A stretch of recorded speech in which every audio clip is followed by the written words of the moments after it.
মানুষ কি ধারণা করেছে তার উপরে কারো কোনো ক্ষমতা চলবে না? সে বলে আমি অনেক ব্যয় করেছি, আর সে ভেবেছে তাকে দেখার মতো কেউ নাই। আল্লাহ পাক বলেন দেখার জন্য অবশ্যই একজন আছেন, তিনি হচ্ছেন আল্লাহ রাব্বুল আলামিন। কে দেখতে পান? জোরে সরে বলেন, কে দেখতে পান? আল্লাহ পাক সব দেখেন, সব শোনেন। এমনকি সমুদ্রের অতল তলদেশে কোন পাথরের সাথে লাগানো, বালু কণার সঙ্গে লাগানো ছোট্ট একটি পোকা, যা মাইক্রোস্কোপ যন্ত্র ছাড়া দেখা যায় না, এমন ছোট্ট পোকাটিও যদি চিৎকার মারে ক্ষুধার যন্ত্রণায় বা পেটের যন্ত্রণায় বা কষ্টে পড়ে কোনো চিৎকার যদি মারে, সমুদ্রের কেউ শোনার কথা নয়, জমিনের উপরে কেউ শোনার কথা নয়, অন্তরিক্ষের কারো শোনার কথা নয়। আল্লাহ রাব্বুল আলামিন বলেন সেই ক্ষীণ আওয়াজটুকুনো তোমার আল্লাহ পাক শুনতে পান।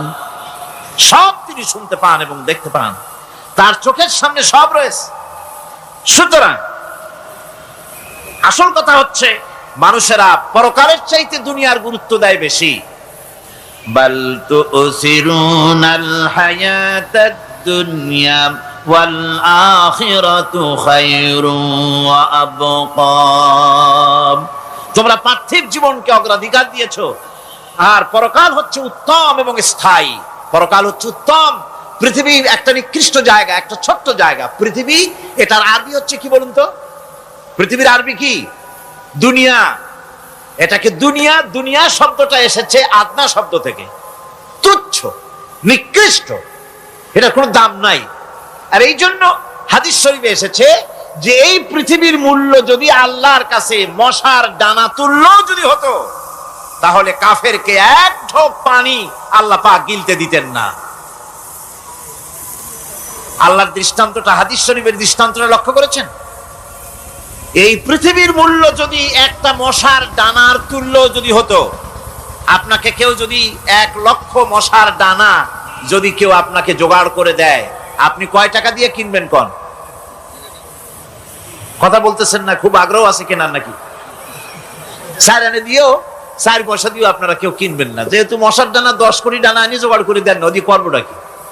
কাজেই দৃষ্টান্তটা লক্ষ্য করুন যে এই পৃথিবীর মূল্য যদি আল্লাহ পাকের কাছে একটা মশার ডানার তুল্য যদি হতো, তাহলে আল্লাহ রাব্বুল আলামিন কাফেরকে এক ঢোক পানি গিলতে দিতেন না। তার মানে এটার কোনো দাম নাই।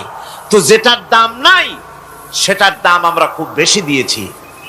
আর পরকাল হচ্ছে স্থায়ী, চিরস্থায়ী জায়গা। সেই চিরস্থায়ী জায়গার আমরা মূল্য দেই নাই। যেমন আমরা দেহের মূল্যটা বেশি দেই, আত্মার মূল্যটা কম দেই। দেহটারে সাজাই বেশি। এই দেহটার জন্য দেখছেন অবস্থা, শীতকালে কত ক্রিম মাখে, পায়ে ভ্যাসলিন মাখে, মুখে ক্রিম মাখে, হাতে জেলি মাখে, তারপরে ঠোঁটে আরো কিছু মাখে, এরপরে এতগুলি মাইখা তারপরে জামা কাপড় সেন্ট আতর কত কিছু সমানে মাখতে থাকে শরীরের জন্য, এত যত্ন। তারপরে ভুরি ভোজন পাইকারি দরে খায়, জনমের মতো খায়। খাওয়ার চোটে পেট যায় একদিক, পাছা যায় আর একদিক, মাথা যায় আর একদিক, আস্তে আস্তে দুমবার সাইজ হয়ে যায় মানুষের বডিটা।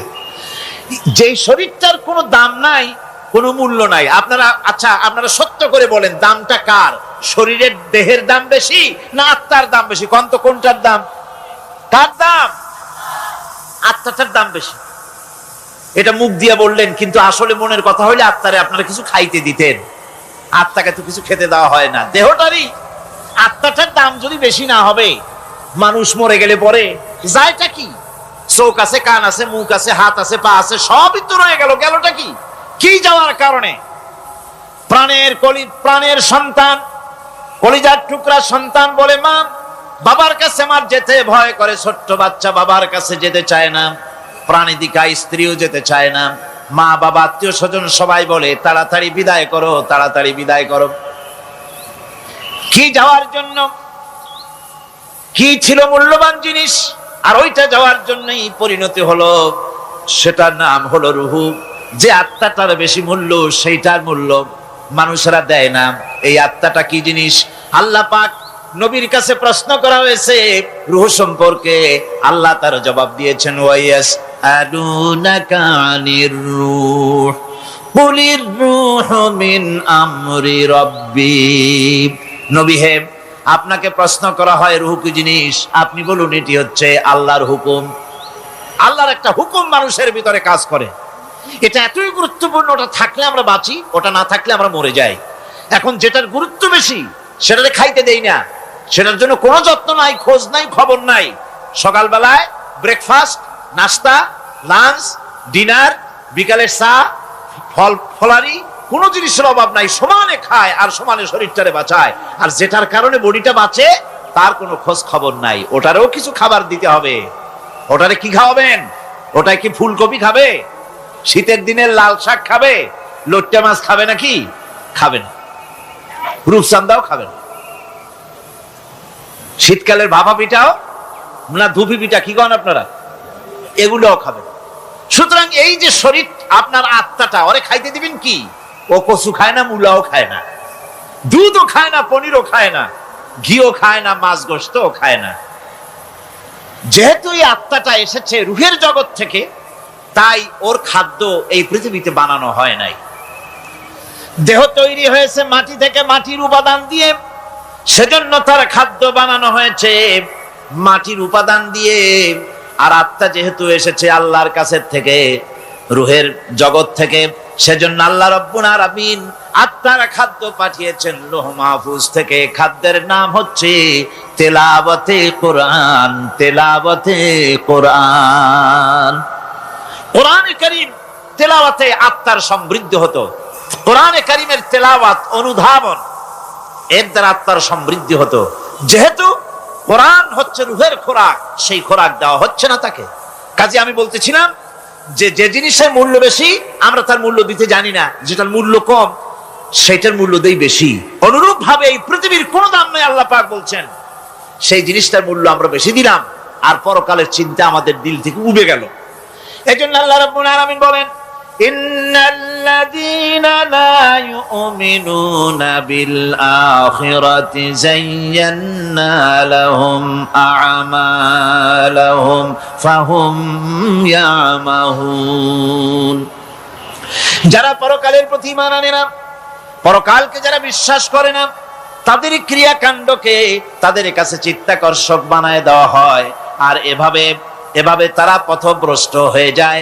দুনিয়া তাদের কাছে বেশি মজা লাগে, দুনিয়াটা বেশি ভালো লাগে। কয় হুজুর, তাফসীরের মাহফিল ভালো লাগে, আবার যখন কীর্তন শুনতে যাই, সিনেমা দেখতে যাই, তাও খারাপ লাগে না, তাও ভালো লাগে। মিলাদ শরীফও ভালো লাগে, কীর্তনও ভালো লাগে, ওয়াজ মাহফিলও ভালো লাগে, গানও ভালো লাগে, সিনেমাও ভালো লাগে। এই যে দুই জিনিস ভালো লাগে, এটা হলো মুনাফিকি রোগ। এটা কি রোগ বলেন না সবাই? এটা কি রোগ? মুনাফিকি রোগ। ঈমানের স্বাদ যখন নষ্ট হয় তখন এই অবস্থার সৃষ্টি হয়। বিষাক্ত সাপ যখন মানুষকে দংশন করে, রাতের অন্ধকারে বিষাক্ত সাপে মানুষকে দংশন করেছে, ওঝা আনা হলো। ওঝা এসে সর্বপ্রথম টেস্ট করবে যে সাপটা কি বিষাক্ত না এমনি সাধারণ সাপে তাকে দংশন করেছে, সাপটা কি ধরনের। এটা টেস্ট করার জন্য সাপে কাটা রোগীর মুখে ওঝা মুখের মধ্যে খুব ঝাল মরিচ অথবা লবণ এটা দেয়। দিলে পরে সে যদি বলে পানি পানি লাগে, খুব ঝালওয়ালা মরিচ কিন্তু মুখে পানি পানি লাগে, বুঝতে হবে বিষাক্ত সাপে কামড়িয়েছে। আর যদি ঝালকে ঝাল বলে, লবণকে লবণ বলে, তিতকে তিতো বলে, তাহলে বোঝা যাবে বিষাক্ত সাপে কামড়ায় নাই। তো বিষাক্ত সাপের প্রধান আলামত হলো এই, বিষাক্ত সাপে যখন মানুষকে কাটে তখন তার প্রথম বিষক্রিয়া হচ্ছে তার রক্তকে জাম করে দেয় আর জিহ্বার স্বাদকে নষ্ট করে দেয়। এই পৃথিবীতে যত বিষাক্ত সাপ আছে সবচাইতে মারাত্মক আর বিষাক্ত সাপ হচ্ছে শয়তান। সবচাইতে বিষাক্ত সাপ কি? এই শয়তান যাকে ওয়াসওয়াসা দেয়, শয়তান যাকে দংশন করে, শয়তান যারে ফুটবল বানাতে পারে, সর্বপ্রথম তার ঈমানের স্বাদ নষ্ট করে দেয়।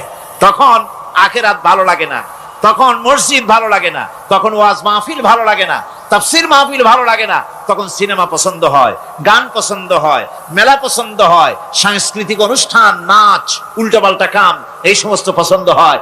আল্লাহর ইসলাম ভালো লাগে না, পছন্দ হয় না। আল্লাহ পাক বলেন, পরকালকে যারা অস্বীকার করে তাদের তাদের জন্য এই দুনিয়াটাকেই তাদের সামনে চিত্তাকর্ষক, তাদের ক্রিয়াকাণ্ডকে চিত্তাকর্ষক করে দেওয়া হয়, আর এর ভেতরেই তারা পড়ে থাকে। ফলে এই সব পরকালে অবিশ্বাসী লোকগুলি অহংকারী হয়। তারা কি হয়? আল্লাহ পাক বলেন, فَالَّذِينَ لَا يُؤْمِنُونَ بِالْآخِرَةِ قُلُوبُهُمْ مُنْكِرَةٌ وَهُمْ مُسْتَكْبِرُونَ। পরকালের প্রতি যারা ঈমান আনে না, পরকালকে যারা বিশ্বাস করে না, তাদের মন সত্য কথাকে অস্বীকার করে, আর এই লোকগুলি অহংকারী হয়ে যায়, ধরাকে সরাক জ্ঞান করে। কি হনুরে এই অবস্থার সৃষ্টি হয়ে যায়। সে মনে করে যে পৃথিবী আমার, উলট পালট করে দেমা লুটে পুটি খাই, পরকালে বিশ্বাস নাই, যা খুশি সে তখন তা করতে থাকে এবং অহংকারী হয়ে যায়। পরকালীন জীবনের অস্বীকৃতি আজকে নতুন কিছু নয়। আজও এক শ্রেণীর লোক আছে যারা বলে পরকাল বলে কিছুই নাই, আল্লাহ সম্পর্কে বলে দেয়ার ইজ নো গড, স্রষ্টা বলতে কিছু নাই, পরকালকেও বিশ্বাস করে না এমন লোক আমাদের দেশে আছে কিনা? কন জোরে কন, আছে কিনা? যথেষ্ট তৈরি হয়েছে এবং বর্তমান সময় বেশি তৈরি হয়েছে। অতীতের কোন সময় ইসলাম আর মুসলিম সেন্টিমেন্ট এত আহত হয় নাই যত এই কয়েক বছরের মধ্যে হয়েছে, ঠিক কিনা? পরকালকে অস্বীকার করেছে, কোরআন শরীফকে আগাগোড়া সংশোধনের কথা বলেছে, আল্লাহকে মিথ্যাবাদী বলেছে। নাউজুবিল্লাহ পড়েন না কেন? নাউজুবিল্লাহি মিন যালিক। আল্লাহকে মিথ্যাবাদী বলা হয়েছে, কোরআনের সংশোধনের দাবি উঠেছে, মাদ্রাসার ভেতরে ডাকাত দুষ্ট পয়দা হয় বলা হচ্ছে। এভাবে করে তারা আল্লাহকে অস্বীকার করেছে, কোরআনকে অস্বীকার করেছে, পরকালকে অস্বীকার করছে। পরকালকে সেই অতীতের যুগের কাফেররাই অস্বীকার করে নাই, বর্তমান যুগেরও এক শ্রেণীর লোকেরা, তারা আবার মুসলমান নামধারী, নাম মুসলমানি নাম লাগানো আছে, পরকালকে তারা অস্বীকার করছে। এদের ভিত্তি হচ্ছে এই, তারা বলে ইন হিয়া ইল্লা হায়াতুনাদ দুনিয়া ওয়া মা নাহনু বিমাবউসিন। তারা বলে এই দুনিয়ার জীবনটাই একমাত্র জীবন, এই দুনিয়ার জীবনই হলো একমাত্র জীবন, আমরা উঠবো না পরকালে, পরকাল বলে কিছুই নাই, পরকাল বলে কোনো জিনিস নাই, আমাদেরকে কিয়ামতে আল্লাহর দরবারে ওঠা লাগবে না। সুতরাং তারা ওমর খৈয়ামের মুরিদ হয়ে যায়। তারা বলতে থাকে, এই বেলা ভাই মদ খেয়ে নাও, কাল নিশীতের ভরসা কই, চাঁদনি জাগিবে যুগ যুগ ধরি, আমরা তোমার রবনাশ হই। যত পারো মদ খাও, নগদ যা পাও হাত পেতে নাও, বাকির খাতায় শূন্য থাক। দূরের বাদ্য কিলাপ শুনে মাঝখানে যে বেজায় ফাঁক। কোথায় কিয়ামত আর কোথায় পরকাল, কোথায় বিচার, কোথায় হাসর, কোথায় সিরাত, কোথায় মিজান, আর মাঝখানে টাটকা সুখগুলো ছাড়িয়ে দেবে একটা কথা, মাঝখানের এই টাটকা সুখগুলি গ্রহণ করো, মজা করো। এই সব শিক্ষা দেওয়া হয় ওই সেকুলার শিক্ষা ব্যবস্থার মাধ্যমে কলেজে এবং বিশ্ববিদ্যালয়গুলিতে, যার কারণে পরকালের বিশ্বাস নাই বলে এমন কোন কাজ নাই যা তারা করতে পারে না। এই মাত্র কয়েক মাস দেড়েক আগে রাজশাহী ইউনিভার্সিটিতে যে কাণ্ডটা ঘটে গেল, মনে আছেন আপনাদের? পত্র পত্রিকায় আপনারা পড়েছেন, এবং আমি রাজশাহীতে গিয়ে সেখানে প্রত্যক্ষদর্শী যারা দেখেছে তাদের মুখে শুনেছি, শিক্ষাবর্ষ সমাপন করেছে যে সব ছাত্র ছাত্রীরা, তারা র‍্যাগ ডে উদযাপন করছে।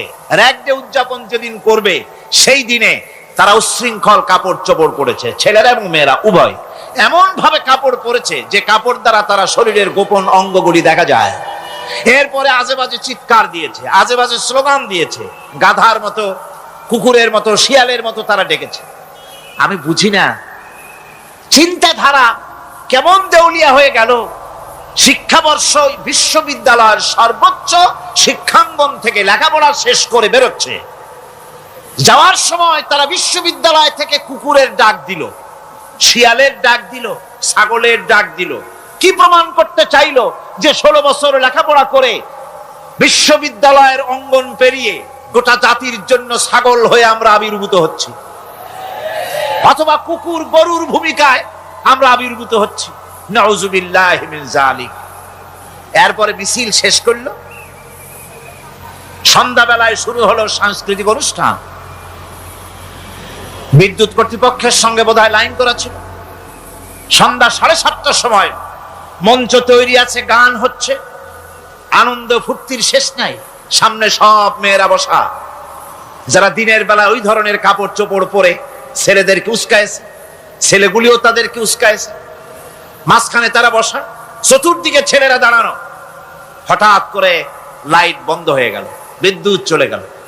এখন সাংস্কৃতিক অনুষ্ঠান কি কায়দায় হচ্ছে, কত প্রকার হচ্ছে, কিভাবে হচ্ছে? নাউযুবিল্লাহি মিন যালিক। পুলিশেরা বলেছে বিদ্যুৎ যখন এলো, মেয়েগুলিকে অনেক মেয়ে পাওয়া গেছে, কাপড় নাই, পেটিকোট নাই, উলঙ্গ। তাদেরকে ধরে ধরে উঠানো হয়েছে হোস্টেলে।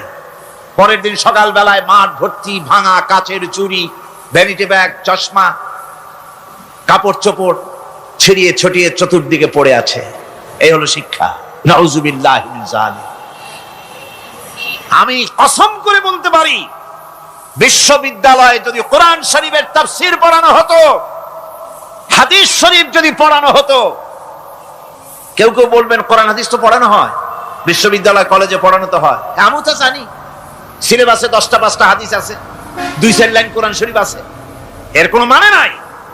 মাদ্রাসায় যেমন পড়ানো হয় 30 পারা কোরআনের তাফসীর, রাসূল করিম সাল্লাল্লাহু আলাইহি ওয়াসাল্লামের হাদিস যেমন পড়ানো হয়, এইভাবে করে যদি বিশ্ববিদ্যালয়ে কোরআন হাদিস পড়ানো হতো, আল্লাহর কসম বাংলাদেশের বিশ্ববিদ্যালয়গুলি গোটা জাতিকে চোর, গুন্ডা, বদমাশ, ডাকাত উপহার দিত না, উপহার দিত শাহজালাল।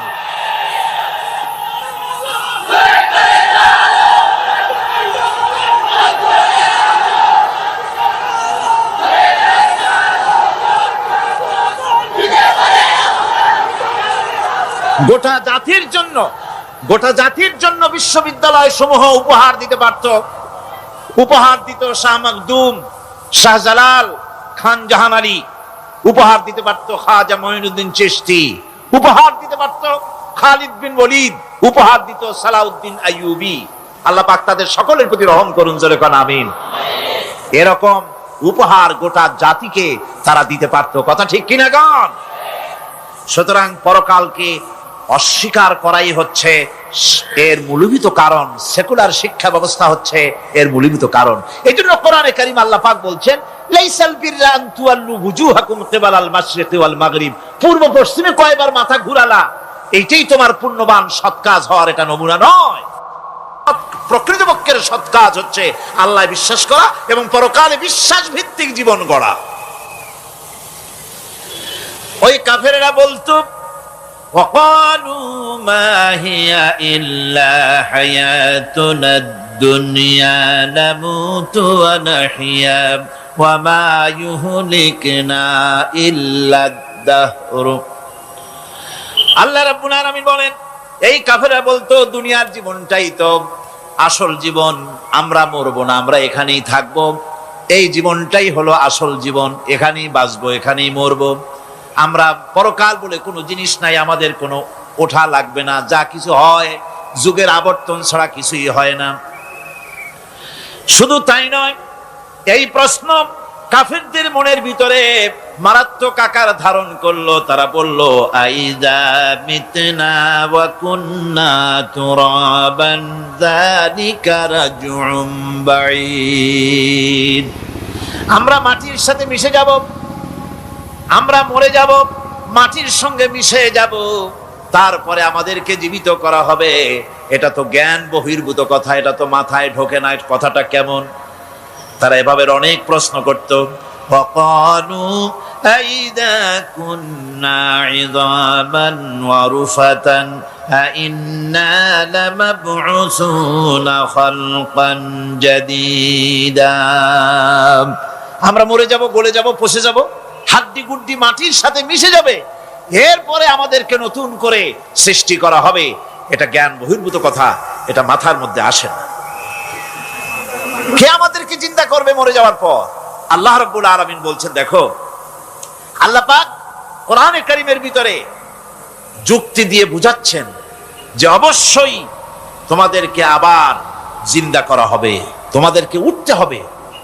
তোমরা এই পৃথিবীর অবস্থা পর্যবেক্ষণ করো, তাকায় দেখো আকাশের দিকে, জমিনের দিকে লক্ষ্য করে দেখো। আওয়ালাম ইয়ানজুরু ফি মালাকুতিস সামাওয়াতি ওয়াল আরদ, তারা কি আসমান এবং জমিনের ব্যবস্থাপনা সম্পর্কে চিন্তা ভাবনা করে না? ওই বিরাট আকাশটাকে যে আল্লাহ রাব্বুল আলামিন তৈরি করলেন, এই জমিনটাকে যিনি তৈরি করলেন, তিনি কি তোমাকে মৃত্যুর পরে তিনি কি জিন্দা করবেন না? তিনি কি জিন্দা করতে পারবেন না? কেমনে তোমরা অস্বীকার করতে পারো? দুনিয়ার ব্যবস্থাপনা এবং এই পৃথিবীর আকাশ এবং জমিনের ব্যবস্থাপনা সম্পর্কে তোমরা চিন্তা ভাবনা করে দেখো, অবশ্যই আল্লাহ রাব্বুল আলামিন তোমাদেরকে আবার জিন্দা করবেন। وَكَأَيِّن مِّنْ آيَاتٍ فِي السَّمَاوَاتِ وَالْأَرْضِ يَمُرُّونَ عَلَيْهَا وَهُمْ عَنْهَا مُعْرِضُونَ। আসমান জমিনে বহু নিদর্শন পড়ে আছে যেগুলি তারা অতিক্রম করে যায়, অথচ সে সম্পর্কে তারা মোটেই চিন্তা ভাবনা করে না। চিন্তার বহু বিষয় আল্লাহ পাক এই পৃথিবীতে রেখেছেন। যারা চিন্তাশীল, যারা জ্ঞানবান, তারা এর দ্বারা বুঝতে পারে। আল্লাহ রাব্বুল আলামিন বলছেন, ইন্না ফি খালকিস সামাওয়াতি ওয়াল আরদি ওয়া ইখতিলাফিল লাইলি ওয়ান নাহার লাআয়াতিন লিউলিল আলবাব। নিশ্চয়ই আকাশ সৃষ্টি এবং জমিন সৃষ্টির ব্যাপারে আর রাত আর দিনের পরিবর্তনের ব্যাপারে যারা জ্ঞানবান তাদের জন্য নিদর্শন রয়েছে। যারা জ্ঞানবান তাদের জন্য চিন্তার বিষয়বস্তু রয়েছে। গবেষণা করো, চিন্তা করো, এই পৃথিবীতে আল্লাহ পাক যা কিছু সৃষ্টি করেছেন তার পক্ষে আবার তোমাদেরকে সৃষ্টি করা মোটেই অসম্ভব নয়। পরকালীন জীবনের সম্ভাবনা সম্পর্কে কোরআন অবিশ্বাসীদেরকে বলছে, দেখো আল্লাহুল্লাযী রাফা'আস সামাওয়াতি বিগাইরি আমাদিন তারাউনাহা সুম্মা ইসতাওয়া আলাল আরশ। সে আল্লাহ তোমাদের নিকট দৃশ্যমান স্তম্ভ ছাড়াই ওই বিশাল আকাশটা তৈরি করেছেন।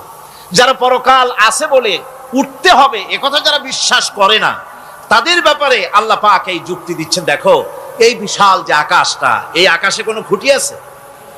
কথা বলেন না কেন? এই আকাশে কোনো খুঁটি আছে? কোন রকমের খুঁটি ছাড়াই ওই বিশাল আকাশটা কে বানিয়েছেন? জোরে চিৎকার দিয়ে বলেন, কে বানাইছেন? এই যে শামিয়ানা, একটা বিশাল প্যান্ডেল, এই প্যান্ডেলে খুঁটি আছে না নাই? শুধু আছে না, একটা দুইটা না, জনমের মতো খুঁটি আছে। চতুর্দিকে তাকায় দেখে কত খুঁটি। এতটুকু একটা শামিয়ানায় শত শত খুঁটি লাগতেছে কাপড়টা ধারণ করবে বলে। কি ধারণ করবে? কাপড়। আর অত বড় বিশাল আকাশ, সেই আকাশটার কোনো খুঁটি আছে? আল্লাহ পাক বলছেন, কোন দৃশ্যমান খুঁটি ছাড়াই এত বড় বিশাল আকাশটা তোমার মাথার উপরে দাঁড়িয়ে আছে এবং আল্লাহ পাক আরশের উপরে দীপ্তমান হয়ে আছেন। এগুলি দেখেও কি তোমার মাথার মধ্যে কোনো চিন্তা আসে না যেটা কি করে সম্ভব হলো? অনেকে তো এমন আছে শিক্ষিত লোক, তারা আবার বলে কি, কয় যে না আকাশ বলে কিছু নাই, ওই অনেক দূরে তো সেই জন্য নীলা নীলা দেখা যায়, আসলে কিছু নাই। আকাশ, কোরআনে কারীমের মধ্যে আকাশ সম্পর্কে যে কথা বলা হয়েছে, বিশাল, যার কোনো কুল নাই, কিনারা নাই, মহাশূন্য। আমি সামনে বলবো আকাশ সম্পর্কে কথা আসতেছে। আল্লাহ পাক বলছেন, দেখো ওই বিশাল আকাশটাকে আমি সৃষ্টি করে রেখেছি, কোনো খুঁটি লাগাই নেই। তোমার মতো একটা ছোট্ট মানুষ সৃষ্টি করেছি, মরে যাওয়ার পর মাটির সাথে মিশে যাবা, আবার তোমাকে যে আমি উঠাবো, এ ব্যাপারে তোমার চিন্তার মধ্যে দুর্বলতা আসলো কেন যে সেই আল্লাহ রাব্বুল আলামিন তোমাকে উঠাতে পারবেন না? وَسَخَّرَ الشَّمْسَ وَالْقَمَرَ كُلٌّ يَجْرِي لِأَجَلٍ مُّسَمًّى। তিনি চন্দ্র সূর্যকে আজ্ঞাবর্তী করেছেন, প্রত্যেকেই তার নির্দিষ্ট সময় সীমা মতো চলাফেরা করতেছে। তুমি তো ছোট একটা মানুষ, অত বড় বিশাল সূর্যটা বিরাট চন্দ্রটা সব গতিমান, আল্লাহর হুকুমে সব চলাফেরা করতেছে, কথা ঠিক কিনা? এই সবগুলি আল্লাহ রাব্বুল আলামিন দুনিয়ার মানুষের সামনে তুলে ধরেছেন। তাকায় দেখো, নজর করে দেখো, এই সুন্দর করে জমিন ও আসমানকে সৃষ্টি করেছি, চাঁদ সূর্যকে সৃষ্টি করেছি। এবার লক্ষ্য করো, আনতুম আশাদ্দু খালকান আমিস সামাউ বানাহা, তোমাদের সৃষ্টি করা বেশি কঠিন না ওই বিশাল আকাশটাকে তৈরি করা বেশি কঠিন? কোনটা বেশি কঠিন? অত বড় বিশাল আকাশটাকে যিনি সৃষ্টি করলেন, তিনি তোমার মতো মানুষকে সৃষ্টি করতে পারবেন না? আবার যিনি একবার বিনা মডেলে তোমাকে তৈরি করলেন, আল্লাহ কি সুন্দর দৃষ্টান্ত দিচ্ছেন, আনতুম আশাদ্দু খালকান আমিস সামাউ বানাহা, তোমারে কঠিন তৈরি করা বেশি কঠিন, ওই বিশাল আকাশটাকে বেশি তৈরি করা বেশি কঠিন?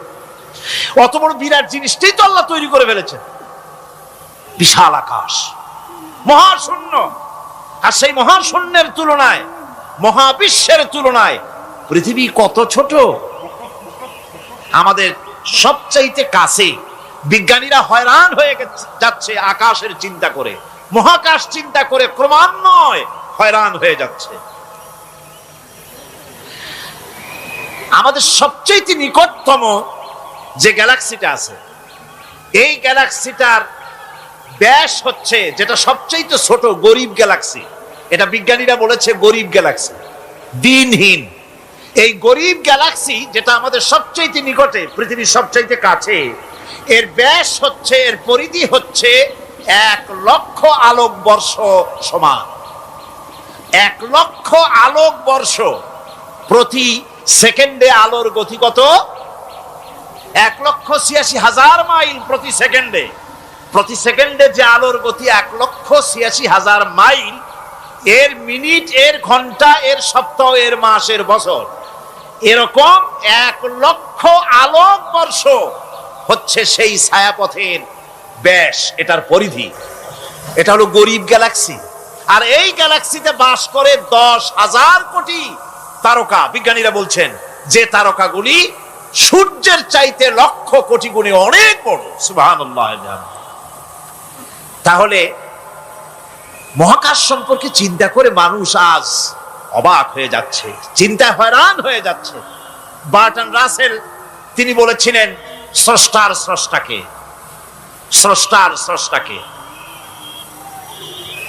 এর জবাব আরেকজন বিজ্ঞানী লিখেছেন যে স্রষ্টার স্রষ্টাকে এই চিন্তা তো সৃষ্টিতে করতে পারবে না, স্রষ্টার কোনো স্রষ্টা নাই। পৃথিবীতে যত স্রষ্টা আছে, মাইক যে তৈরি করেছে সেও একজন স্রষ্টা, ঠিক কিনা? কোন কথা বোঝেন তো আমার? মাইক যে তৈরি করেছে সেও একটা স্রষ্টা, ওই প্যান্ডেল যে তৈরি করেছে সেও একটা স্রষ্টা, চেয়ার টেবিল যে সৃষ্টি করেছে সেও একটা স্রষ্টা। কিন্তু এরা কেউ পূর্ণাঙ্গ স্রষ্টা নয়, কারণ এই মাইকটা তৈরি করার যত উপাদান, সমস্ত উপাদান আল্লাহ রাব্বুল আলামিনের তৈরি করা। কথা ঠিক কিনা? তুমি শুধু অ্যাসেম্বল করেছো, তুমি শুধু এগুলোকে এক জায়গায় করেছো। তোমার বাপেরও ক্ষমতা নেই লোহা তৈরি করা। পারবা লোহা তৈরি করতে? আরে কথা কন না কেন মিয়া সাহেব? পারবেন লোহা তৈরি করতে? পারবেন একটা বাঁশ বানাইতে? বাঁশ হোক, লোহা হোক, যা সব বাদ দেন, মাথার একটা চুল বানাইতে পারবেন? পাট দিয়া, রং দিয়া পরচুলা বানাইতে পারবেন, কিন্তু চুলের মতো করে একটা চুল বানাইতে পারবেন না। মানুষের শরীরে রক্তের মতো করে 1 ফোঁটা রক্ত মানুষের শরীরের বাইরে বানান তো দেখি। তাহলে মানুষের যখন রক্তের প্রয়োজন হয়, তখন মানুষের কাছ থেকে রক্ত ধার নেওয়া লাগতো না, ফ্যাক্টরিতে রক্ত তৈরি হয়ে থাকতো, কোনো অসুবিধা হতো না। 1 ফোঁটা রক্ত বানানোর শক্তি গোটা পৃথিবীর মানুষের নয়। সুতরাং তোমরা স্রষ্টা হলেও তোমরা হচ্ছ নাকের স্রষ্টা। ধার করো, অন্যের জিনিস ধার করিয়ে বানাও। মুকাম্মাল স্রষ্টা হচ্ছেন কে? আসল স্রষ্টা কে? এরকম বললে হবে না, গায়ের সমস্ত শক্তি দিয়ে বলেন আসল স্রষ্টা কে? ওই বিজ্ঞানী বলছেন যে বার্টন রাসেল বলছে স্রষ্টার স্রষ্টা কে? স্রষ্টার স্রষ্টা তুমি খুঁজে পাবে না, তোমার মাথায় ঢুকবে না। আগে সৃষ্টি চিন্তা করো। তিনি বলেছেন একটা লবণ, একটা লবণের কণা, লবণ বলেন তো, একটা লবণের কণা, 1 কণা লবণের ভেতরে যে কেলাস থাকে, এর ভিতরে যে সমস্ত উপাদান থাকে, সেই লবণের কণাগুলির মধ্যে কতগুলি উপাদান থাকে, সেই উপাদানগুলি চিন্তা করতে 1000 বার্টন রাসেলের মস্তিষ্কের প্রয়োজন। তো একটা লবণ কণার ভিতরে কি আছে সেইটাকে উদ্ধার করার জন্য যদি 1000 বার্টন রাসেলের মস্তিষ্ক লাগে, তাহলে গোটা বিশ্ব আকাশ আর জমিন যিনি সৃষ্টি করেছেন তাকে চিন্তা করা কি তোমার মগজে কুলাবে? দুনিয়ার প্রথম দিন থেকে শুরু করে কিয়ামত পর্যন্ত যত মানুষ এসেছে আর যত মানুষ আসবে, স্রষ্টা সম্পর্কে চিন্তা করার একটা অসম্ভব ব্যাপার। স্রষ্টার সামনে শুধু মাথাই নত করবা। তিনি কোত্থেকে এসেছেন, তিনি কে, জানার দরকার নাই। তিনি আল্লাহ। তার নাম কি? মাথা নত করে দাও সামনে। তিনি আল্লাহ, সর্বশক্তিমান আল্লাহ, রব্বুল ইজ্জত ওয়াল জালাল। তিনি ছিলেন, তিনি আছেন, তিনি থাকবেন। তিনি অনন্ত, তিনি অসীম, তিনি চিন্ময়, তিনি অব্যয়, তিনি অক্ষয়, তিনি শাশ্বত, যার কোনো শুরু নাই, যার কোনো শেষ নাই। সুবহানাল্লাহ পড়ে। সুতরাং সেই মহান আল্লাহ রাব্বুল আলামিন তিনি বলছেন, বান্দারা তোমারে বানানো কঠিন না ওই বিশাল আকাশটা বানানো কঠিন? অত বড় বিশাল আকাশটাই তো আমি তৈরি করেছি। তোমার মৃত্যুর পরে তোমাকে জিন্দা করা মোটেই কোনো কঠিন ব্যাপার নয়, এটা খুবই সহজ। ভাইরা আমার, আল্লাহ সুবহানাহু ওয়া তাআলা পৃথিবীর মানুষকে এসব দৃষ্টান্ত দিয়ে সুন্দর করে মানুষকে বুঝাচ্ছেন। তিনি মানুষকে পরিষ্কার করে বুঝিয়েছেন। আল্লাহ পাক বলেন, এই পৃথিবীতে এসব প্রশ্নের চূড়ান্ত জবাব দিতে গিয়ে আল্লাহ পাক বলছেন, কুল ইউহিহাল্লাযী আনশাআহা আউওয়ালা মাররা ওয়া হুয়া বিকুল্লি খালকিন আলীম। বলে দাও, তোমাদের মৃত্যুর পরে সেই আল্লাহ রাব্বুল আলামিন তোমাদেরকে জিন্দা করবেন, যিনি তোমাদেরকে প্রথমবারে তৈরি করেছিলেন। প্রথমে যিনি সমস্ত জিনিস সৃষ্টি করেছেন, ওই আল্লাহ রাব্বুল আলামিন তোমাদেরকে আবার জিন্দা করবেন। আর এসব জিনিসকে খেল তামাশার বিষয়বস্তু করে তৈরি করা হয় নাই। সমস্ত জিনিসের পেছনে বিরাট উদ্দেশ্য কাজ করেছে। একটা লক্ষ্য নিয়ে, সামনে নিয়ে, উদ্দেশ্য নিয়ে আল্লাহ তৈরি করেছে। আল্লাহ পাক বলছেন, ওয়ামা খালাকনাস সামাওয়াতি ওয়াল আরদা ওয়ামা বাইনাহুমা লাইবিন। এই পৃথিবীতে আকাশ, ওই বিশাল আকাশ এবং জমিন এবং এর মধ্যস্থিত কোন জিনিসকে আমি খামোখা তৈরি করি নাই, খেল তামাশার বিষয়বস্তু হিসাবে তৈরি করি নাই। যারা নাকি জ্ঞানবান, যারা বুদ্ধিমান, তাদের সম্পর্কে আল্লাহ বলেন, আল্লাযীনা ইয়াযকুরুনাল্লাহা কিয়ামান ওয়া কুউদান ওয়া আলা জুনুবিহিম ওয়া ইয়াতাফাক্কারুনা ফি খালকিস সামাওয়াতি ওয়াল আরদ রব্বানা মা খালাকতা হাযা বাতিলা সুবহানাকা ফাকিনা আযাবান নার। যারা নাকি জ্ঞানবান, যারা চিন্তাশীল, যারা শুধু পাইকারি দরে খায় আর ঘুমায় না, যারা চিন্তা ভাবনা করে, তারা দাঁড়ানো অবস্থায়, বসা অবস্থায়, সব অবস্থায়, আকাশ জমিন, রাত দিনের পরিবর্তন, মানব সৃষ্টি, এ সব কিছু চিন্তা গবেষণা করে বলে, রব্বানা মা খালাকতা হাযা বাতিলা, এ কোনো কিছুই তুমি নিরর্থক ভাবে সৃষ্টি করনি, সবগুলোই তুমি বিশেষ উদ্দেশ্য নিয়ে তৈরি করেছো। ফাকিনা আযাবান নার, সুতরাং আমাকে জাহান্নামের আগুন থেকে তুমি রক্ষা করো, আমাকে তুমি রক্ষা করো। আমরা সবাই বলি আমিন। চিন্তাশীল এবং গবেষক যারা, তারা এভাবে চিন্তা ভাবনার মাধ্যমে এ সব কিছু তারা বুঝতে পারে যে এই পৃথিবী খেল তামাশার বিষয় নয়। এই পৃথিবীকে আল্লাহ পাক এমনি এমনি তৈরি করেন নাই, দুনিয়ার মানুষগুলিকেও খামোখা সৃষ্টি করেননি, এর পেছনে বিরাট উদ্দেশ্য কাজ করেছে এবং আমাদের সকলকেই আল্লাহ রাব্বুল আলামিনের কাছে হাজির হতে হবে। সুতরাং এই পৃথিবীতে দুনিয়ার চাইতে অগ্রাধিকার দিতে হবে আখিরাতকে। দুনিয়ার চাইতে অগ্রাধিকার দিতে হবে কোনটাকে বলে? আখিরাতের অগ্রাধিকার দিতে হবে। আল্লাহ পাক বলছেন, ওয়ামা হাদিহিল হায়াতুদ দুনিয়া ইল্লা লাহুন ওয়া লাইবুন ওয়া ইন্নাদ দারাল আখিরাতা লাহিয়াল হায়ানু লাউ কানু ইয়ামালুন। এই দুনিয়া হচ্ছে নিছক খেল তামাশা, এটা আর কিছুই নয়। জীবনের প্রকৃত আবাসস্থল হচ্ছে আখিরাত। এই দুনিয়া একটা মোহ, এই মোহের পেছনে মানুষেরা ঘুরছে, বিবি বাল বাচ্চা এর পেছনে ঘুরছে। অথচ এই বিবি বাল বাচ্চা কিয়ামতের দিন মুসিবত হয়ে দাঁড়াবে মানুষের জন্য। একটা মোহর মধ্যে মানুষ পড়ে আছে, খেল তামাশার ভিতরে পড়ে আছে। আল্লাহ পাক বলছেন, কুল মাতাউদ দুনিয়া কালিলুন ওয়াল আখিরাতু খায়রুল লিমান ইত্তাকা। বলো, দুনিয়ার সমস্ত সম্পদ খুবই নগণ্য, আর যে ব্যক্তি পরকালকে বিশ্বাস করে, পরকালের কামনা করে, সেই খোদাভীরু লোকদের জন্য পরকাল হচ্ছে প্রকৃত আবাসস্থল। সেই জায়গাটাই হলো আসল জায়গা। ওই জায়গার জন্য কিছু তৈরি করতে হবে। কোরআনে কারিমে রব্বুল আলামিন বলছেন, আরাদিতুম বিল হায়াতিদ দুনিয়া মিনাল আখিরাহ ফামা মাতাউদ দুনিয়া ফিল আখিরাতি ইল্লা কালিল। তোমরা কি পরকালের জীবনের বিনিময় এই দুনিয়ার জীবনটাই বেশি পরিতুষ্ট হয়েছে? অথচ দুনিয়ার জীবনের সুখ সম্পদ তো পরকালের তুলনায় খুবই নগণ্য। পরকালের সুখ অনেক বেশি, পরকালের দুঃখটা অনেক বেশি, সুখটাও অনেক বেশি। পরকালটা স্থায়ী, সুতরাং দুনিয়ার মোহে না পড়ে পরকালের জন্য জীবনটাকে পরকাল ভিত্তিক জীবন তৈরি করো। আল্লাহ পাক বলছেন, ফাম্মা মান তাগা ওয়া আসারাল হায়াতাদ দুনিয়া ফাইন্নাল জাহিমা হিয়াল মাওয়া। অথবা যে ব্যক্তি বিদ্রোহ করেছে এবং দুনিয়ার জীবনকে অগ্রাধিকার দিয়েছে, তার জায়গা হচ্ছে জাহান্নাম। জোরে বলেন নাউজুবিল্লাহ।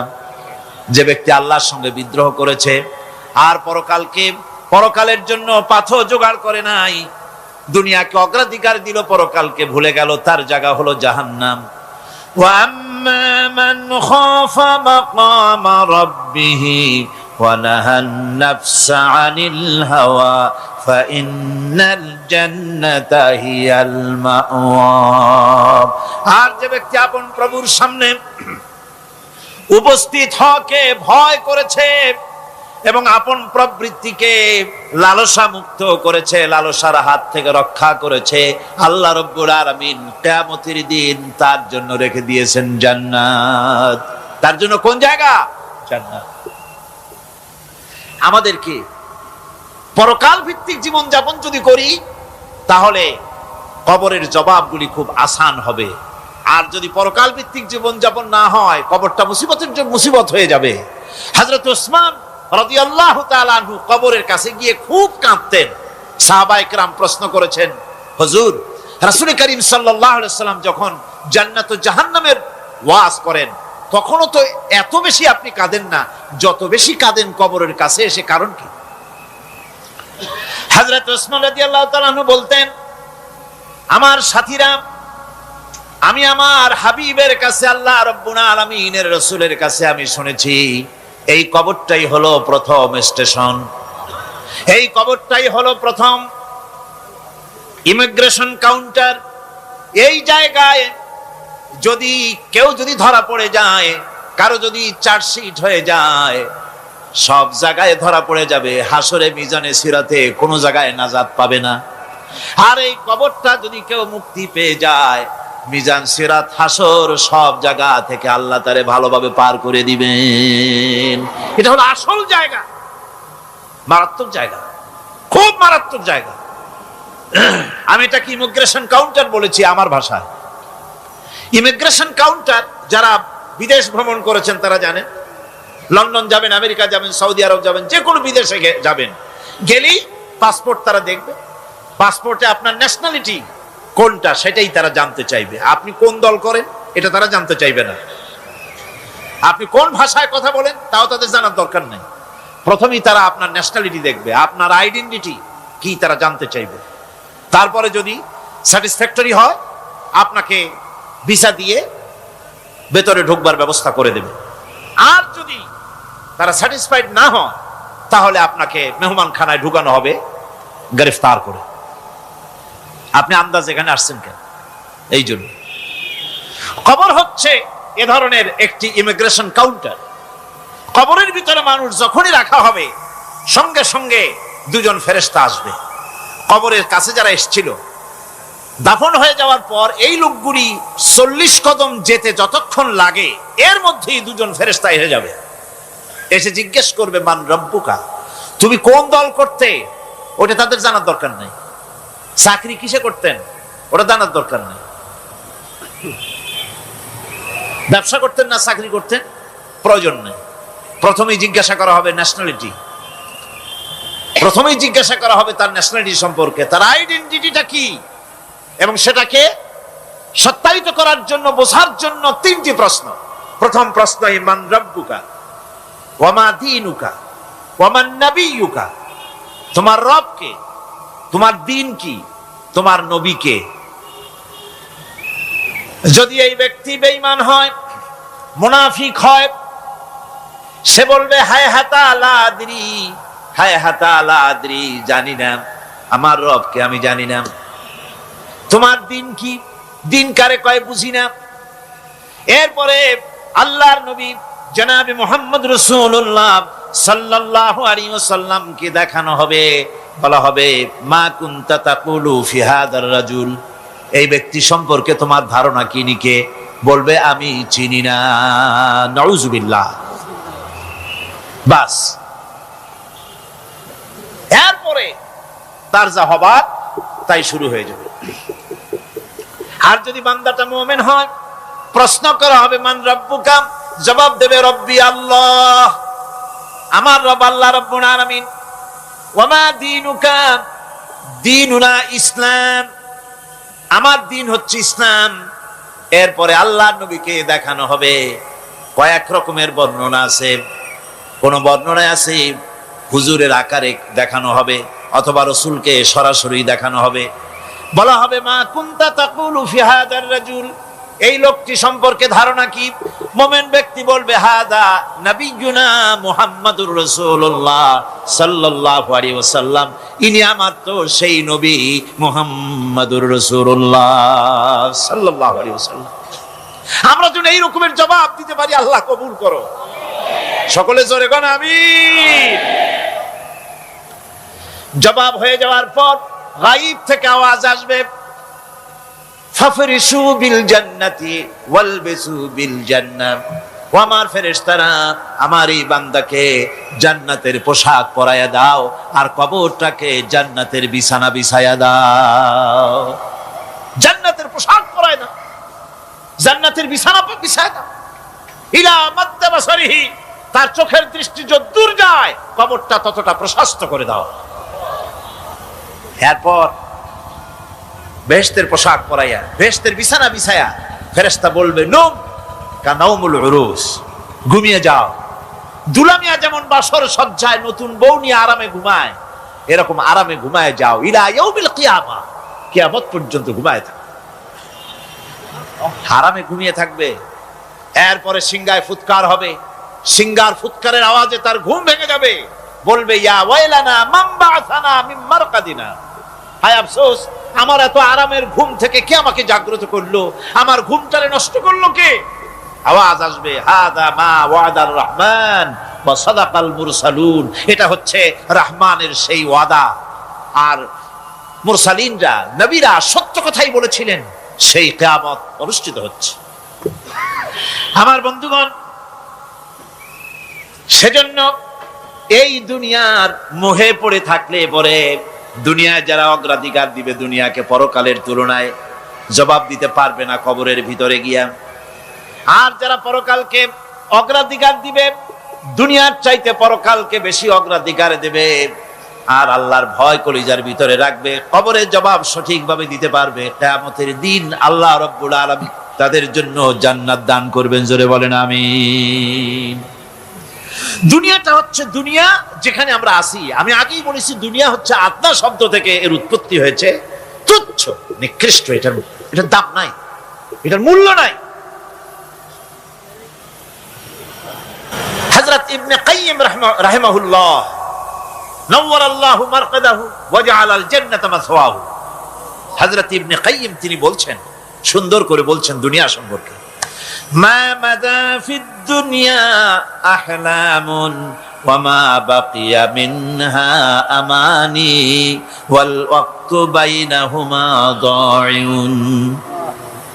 মা মাদা ফিদ দুনিয়া আহলামুন, জীবনের যে অংশ ফেলে এসেছি সেটা আজ একটা স্বপ্ন। ওয়া মা বাকিয়া মিনহা আমানি, আর জীবনের যে অংশ সামনে বাকি আছে সেটা এখন একটা আকাঙ্ক্ষা। ওয়াল ওয়াক্তু বাইনাহুমা দাইউন, আর এর মাঝখান থেকে সময় সব চলে যাচ্ছে। কত বড় কথা চিন্তা করেছেন? জীবনের যে অংশ ফেলে এসেছি তা আজকে স্বপ্ন, তা আজ কি বলেন? স্বপ্ন। আর সামনে যা আছে সেটা আকাঙ্ক্ষা, আর মাঝখান থেকে সময় সব চলে যাচ্ছে। এরপরে তিনি বলছেন, ওয়ামান ইয়াসহাবিদ দুনিয়া ইয়াকুন মিসলা কাবিদিন আলাল মাই খালাতুহু ফুরুজুল আসাবিঈ। দুনিয়াদারের অবস্থা হচ্ছে এই, কেউ যদি দুই হাতে পানি খামসায় ধরে, দুই হাতে কি ধরছে বলে? দুই হাতে পানি খামসায় ধরেছে, খুব মজবুত করে ধরেছে, 2 মুঠ পানি, বলেন থাকবে কতটুকু? কতটুকু থাকবে? 1 ফোঁটাও থাকবে না, কারণ তার আঙ্গুলের ফাঁক তার সাথে খেয়ানত করবে, আঙ্গুলের ফাঁক দিয়া পানিগুলি সব বেরিয়ে চলে যাবে। সুতরাং দুনিয়া যারা চায় তারা ঠিক পানি খামসায় ধরলে পানি যেমন হাতের ভেতর থেকে খেয়ানত করে চলে যায়, যারা দুনিয়া চায় দুনিয়াও তাদেরকে এভাবে ফাঁকি দিয়ে চলে যায়। তবুও দুনিয়ার মায়া মানুষের এত বেশি। আল্লাহর নবী বলেন, লাউ কানা লি ইবনি আদম ওয়াদিন মিন যাহাবিন লাহাব্বা ইয়াকুনা লাহু সানিন, এই পৃথিবীতে যদি কাউকে একটা মাঠ ভরে যদি সোনা দেওয়া যায়, লোকটা বলবে রব্বুল আলামিন, আমি যদি আরেকটা মাঠ এরকম সোনা ভরা পেতাম। দ্বিতীয় আরেকটা মাঠ দেওয়া হলে আবার বলবে যদি তৃতীয় আরেকটা মাঠ সোনা ভরে যদি পেতাম। নবীজি বলেন, ওয়ালা ইয়ামলাউ জাওফু ইবনু আদামা ইল্লা তুরাব। যা করতে হবে আখিরাতে জবাবদিহিমূলক জীবন যাপন করতে হবে। আপনি ব্যবসা করবেন, ওজনে কম দিতে পারবেন না, আপনি খাদ্যে ভেজাল দিতে পারবেন না, চুরি করতে পারবেন না, ডাকাতি করতে পারবেন না, জেনা করতে পারবেন না, বদমাশি করতে পারবেন না, মদ খেতে পারবেন না, সন্ত্রাসী হতে পারবেন না, হাইজাকার হতে পারবেন না, চাঁদাবাজ হতে পারবেন না, মুনাফাখোর হতে পারবেন না, আপনি চোরা কারবারি হতে পারবেন না, ঘুষখোর হতে পারবেন না, সুদখোর হতে পারবেন না।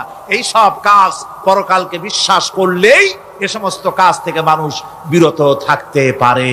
কথা ঠিক কিনা? এটাই হচ্ছে। সুতরাং এই পৃথিবী থাকবে না, এটা কি চিরকাল থাকবে না, এর একটা পরিসমাপ্তি ঘটবে। যেমন করে সারা বছর লেখাপড়া করার পর কলেজে, বিশ্ববিদ্যালয়, মাদ্রাসায়, হাই স্কুলে, সব জায়গায় সারা বছর লেখাপড়া করার পর যেমন পরীক্ষা দেওয়ার একটা দিন আসে, সারা বছর ব্যবসা করার পর হিসাব নিকাশ করার যেমন একটা সময় আসে, সারা মাস চাকরি করার পর বেতন পাওয়ার যেমন একটা দিন আসে, সারা জীবন চাকরি করার পর পেনশন পাওয়ার যেমন একটা সময় আসে, অনুরূপ ভাবে এই দুনিয়া যেদিন শেষ হয়ে যাবে, আল্লাহ নির্ধারিত সময় শেষ হয়ে যাওয়ার পর একটা সময় আসবে যখন আল্লাহ রব্বুল আলামিন সব শেষ করে দিবেন, লন্ডভন্ড হয়ে যাবে, কিছুই থাকবে না।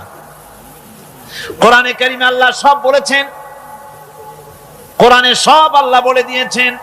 আল্লাহ পাক বলেন এই পৃথিবীর সব কেমন ভাবে ধ্বংস হবে তার চিত্র আল্লাহ পাক কোরআনে কারিমে তুলে ধরেছেন। ইযাস সামাউ ফাতারাত ওয়া ইযাল কাওয়াকিবু তাসারাত ওয়া ইযাল বিহারু ফুজ্জিরাত ওয়া ইযাল কুবুরু বু'সিরাত। যখন আকাশসমূহ দীর্ণ বিদীর্ণ হয়ে যাবে, তারকাগুলি বিক্ষিপ্ত হয়ে ছিটকে পড়বে, আর সমুদ্রগুলি উচ্ছ্বসিত হয়ে পড়বে, কবরগুলি সব তার ভেতরে যা আছে উদ্গীরণ করে দেবে, তারকাগুলি স্থিমিত হয়ে যাবে। এরপরে সমস্ত আকাশগুলি কাতাইয়্যিস সিজিল্লি লিল কুতুব, কিতাবের পৃষ্ঠার মতো একটার পরে একটা ঠাস ঠাস করে পড়তে থাকবে, চূর্ণ বিচূর্ণ হয়ে ভেঙে চুরে একাকার হয়ে যাবে। পাহাড়গুলিকে উড়িয়ে দেওয়া হবে, চন্দ্র এবং সূর্য একাকার হয়ে যাবে। আল্লাহ রাব্বুল আলামিন বলেন, ফাইদা বারিকাল বাসার ওয়া খাসাফাল কমার ওয়া জুমিআশ শামসু ওয়াল কমর। চক্ষু যখন বিস্ফারিত হয়ে যাবে, চাঁদ যখন তার আলো হারিয়ে ফেলবে, সূর্য যখন তার আলো হারিয়ে ফেলবে, চাঁদ আর সূর্য সব একাকার হয়ে যাবে, সেই সময়ের অবস্থাটা কি চিন্তা করো। মানুষ হয়রান হয়ে দৌড়াদৌড়ি করবে। ওয়াহুমিলাতিল আরদু ওয়াল জিবালু ফাদুক্কাতা দাক্কাতান ওয়াহিদা। জমিন এবং পাহাড়গুলির মধ্যে আল্লাহ রাব্বুল আলামিন সংঘর্ষ বাঁধিয়ে দিবেন। পাহাড়গুলি ভেঙে চুরে টুকরা টুকরা হয়ে যাবে। পাহাড়গুলি উঁচু করে জমিনের উপরে আছাড় মেরে আল্লাহ রাব্বুল আলামিন ভেঙে চুরে চুরমার করে দিবেন। সুবহানাল্লাহ। ওয়া তাকুনুল জিবালু কালইহনিল মানফুশ। পাহাড়গুলো পেঁজা ধোনা তুলার মতো করে উড়িয়ে দেওয়া হবে, পাহাড় উড়ে যাবে। সুবহানাল্লাহ পড়ো। পাহাড় পাথরের তৈরি করা পাহাড়, এই পাহাড়গুলি তুলার মতো হয়ে উড়বে কিভাবে? আমি এই দৃশ্য নিজের চোখে কিছুটা হলেও দেখছি। আজ থেকে 10 দিন আগে আমি ইতালি সফর করে এসেছি। ইতালির রাজধানী রোম। রোম প্রাচীন সভ্যতার লালন ভূমি। কোরআনে কারিমে সূরায়ে রোম রয়েছে। এই রোম সেই রোম। এখানের বাদশার কাছে রাসূল করিম সাল্লাল্লাহু আলাইহি সাল্লাম হেরাক্লিয়াসের কাছে চিঠি পাঠিয়েছিলেন। সেই রোম। 12 থেকে 15,000-এর মতো বাংলাদেশি মুসলমান সেখানে আছে। জুমার দিন, যেদিন আমি গেলাম তার পরের দিনই জুমা ছিল। জুমার নামাজ পড়লাম ভ্যাটিকানের কাছেই বিশাল মসজিদ, ইউরোপের ভিতরে সবচেয়ে বড় মসজিদ এটা।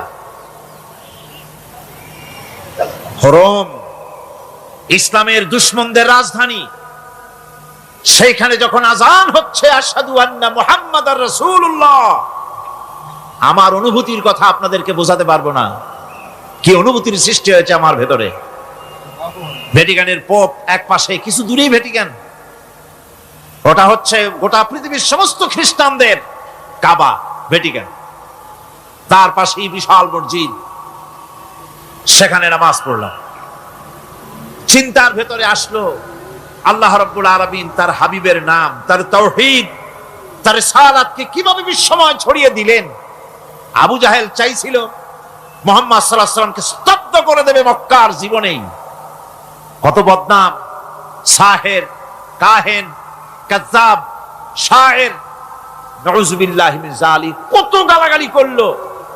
আর আল্লাহ শুনালেন, হাবিব চিন্তার কোনো কারণ নাই, ওয়া রাফা'না লাকা যিকরাক, আমি আপনার প্রশংসা বিশ্বময় ছড়িয়ে দেব। সুবহানাল্লাহি ওয়া বিহামদিহি। রোম প্রোগ্রাম শেষ করে আমাকে তারা নিয়ে গেল, যেটা আমি বলছি সফর কাহিনী শোনাবার সময় এটা না, যেহেতু এর সঙ্গে প্রাসঙ্গিক সেজন্য বলছি। পাহাড় কেমনে তুলার মতো হয়ে উড়বে তার নজির দেখেছি। রোম শহর থেকে 300 মাইল দূরে, 300 কিলোমিটার দূরে নেপোলিয়ান বোনাপার্ট তার বাড়ি, এবং ওটা তার নামে একটা প্রভিন্স। ভূমধ্য সাগরের পারে ভিসুভিয়াস, পৃথিবীর সবচাইতে বড় আগ্নেয়গিরি। সেটা দেখাতে নিয়ে যাওয়া হলো আমাকে। যে পাহাড়টা পৃথিবীর মাটি থেকে তার চূড়া হচ্ছে 3 মাইল উঁচু। এর 2 মাইল গাড়িতে করে ঘুরে ঘুরে যাওয়া যায়, এরপর আর গাড়িতে যাওয়া যায় না, বাকিটুকুন যেতে হবে হেঁটে হেঁটে। পাহাড়ের উপরে অক্সিজেন কম, বেশ কষ্ট হচ্ছিল উঠতে। জীবনে প্রথম পাহাড়ে চড়েছি, জাবালে নূর, রাসূল করিম সাল্লাল্লাহু আলাইহি সাল্লামের উপরে যেখানে ওহী হয়েছিল সর্বপ্রথম। পাহাড় চড়ার একটা অভিজ্ঞতা ওখান থেকে আমার কিছুটা হয়েছিল। খুব কষ্ট হলো বাকি 1 মাইল উঠতে, যখন ভিসুভিয়াসের একদম একদম শীর্ষে চলে গেছি। সেখানে গিয়ে আমার সাথে 15-20 জন লোক ছিল। আমি নিজে আল্লাহু আকবার বলে আমার গলা থেকে আওয়াজ বেরিয়ে গেল। আমি দেখতে পেলাম ভিসুভিয়াসের শীর্ষে বিশাল গর্ত। আমার মনে হয় গর্তটা এই মাঠের 1/4 হবে। এই মাঠের 1/4 হবে গর্তটা। সেই গর্তটার গভীরতা হচ্ছে 1.5 কিলোমিটার। এইখান থেকে পাথরগুলি উত্থিত হয়েছে, আগ্নেয়গিরি পাথর আগুনে গলে লাভা হয়ে এগুলি পাহাড় বেয়ে উপচে পড়েছে, চতুর্দিকে 12 মাইল ছড়িয়ে গিয়েছে। আমার মনে পড়লো ওয়াকুদুহান নাস ওয়াল হিজারা, জাহান্নামের আগুনের ইন্ধন হবে মানুষ আর পাথর। আমি সেখানে সেজদায় পড়ে গিয়া কান্নাম আর বললাম, আল্লাহ জাহান্নামের আগুন হারাম করে দিও আমাদের জন্য। পাথর কিভাবে গললো, গলে পাথরগুলি গলে পুড়ে চতুর্দিকে পড়েছে আর ছিটকেছে, চতুর্দিকে ছিটকে পড়েছে। সেই পাথরগুলি ছিটকে ছিটকে যেগুলি পুড়ে পড়েছে সেগুলিকে দূরে সাদা রঙের বলে মনে হয়, কোনোটা সাদা কোনোটা কালো, মনে হয় যেন তুলার মতো হয়ে পড়ে আছে চতুর্দিকে। 1944 সনে তৃতীয়বারের মতো ভিসুভিয়াস অগ্নিগিরি যে অগ্নি উৎপাত করে তাতে আশেপাশের 12 মাইল এলাকা এফেক্টেড হয়ে যায়। পাথরগুলি গলে এভাবে বিধ্বস্ত করে দিয়েছে।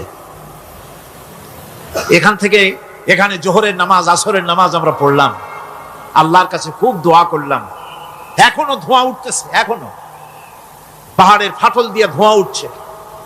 একজন হাত দিয়ে আমাকে বলল যে খুব গরম লাগে ধোঁয়াগুলি। ওখানকার লোকেরা বলল যে ভেতরে এখনো আগুন আছে, তবে সুপ্ত, যে কোনো মুহূর্তে আবার তা জাগ্রত হতে পারে। আমরা সেখান থেকে নেমে এলাম। একটু কিছু দূর গিয়েই সেখানে হলো পম্পেই শহর। এই পম্পেই শহরটা হচ্ছে ঈসা আলাইহিস সালামের জন্মের 2000 বছর আগে এই শহর তৈরি হয়।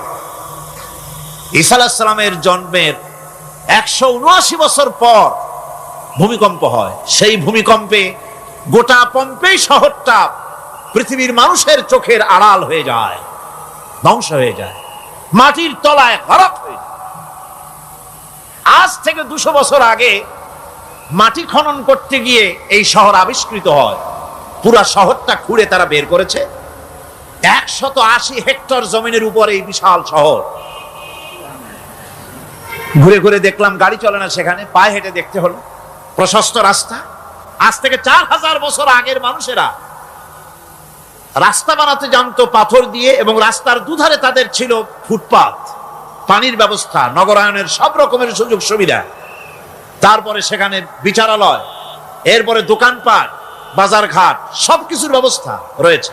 বিশাল বিশাল পাথরগুলি দিয়ে পিলার তৈরি করা। ভাবলাম এই পিলারগুলি, এই পাথরগুলি তারা কিভাবে ক্রেন ছাড়া এত উপরে উঠালো কি করে, আমার মাথায় আসলো না।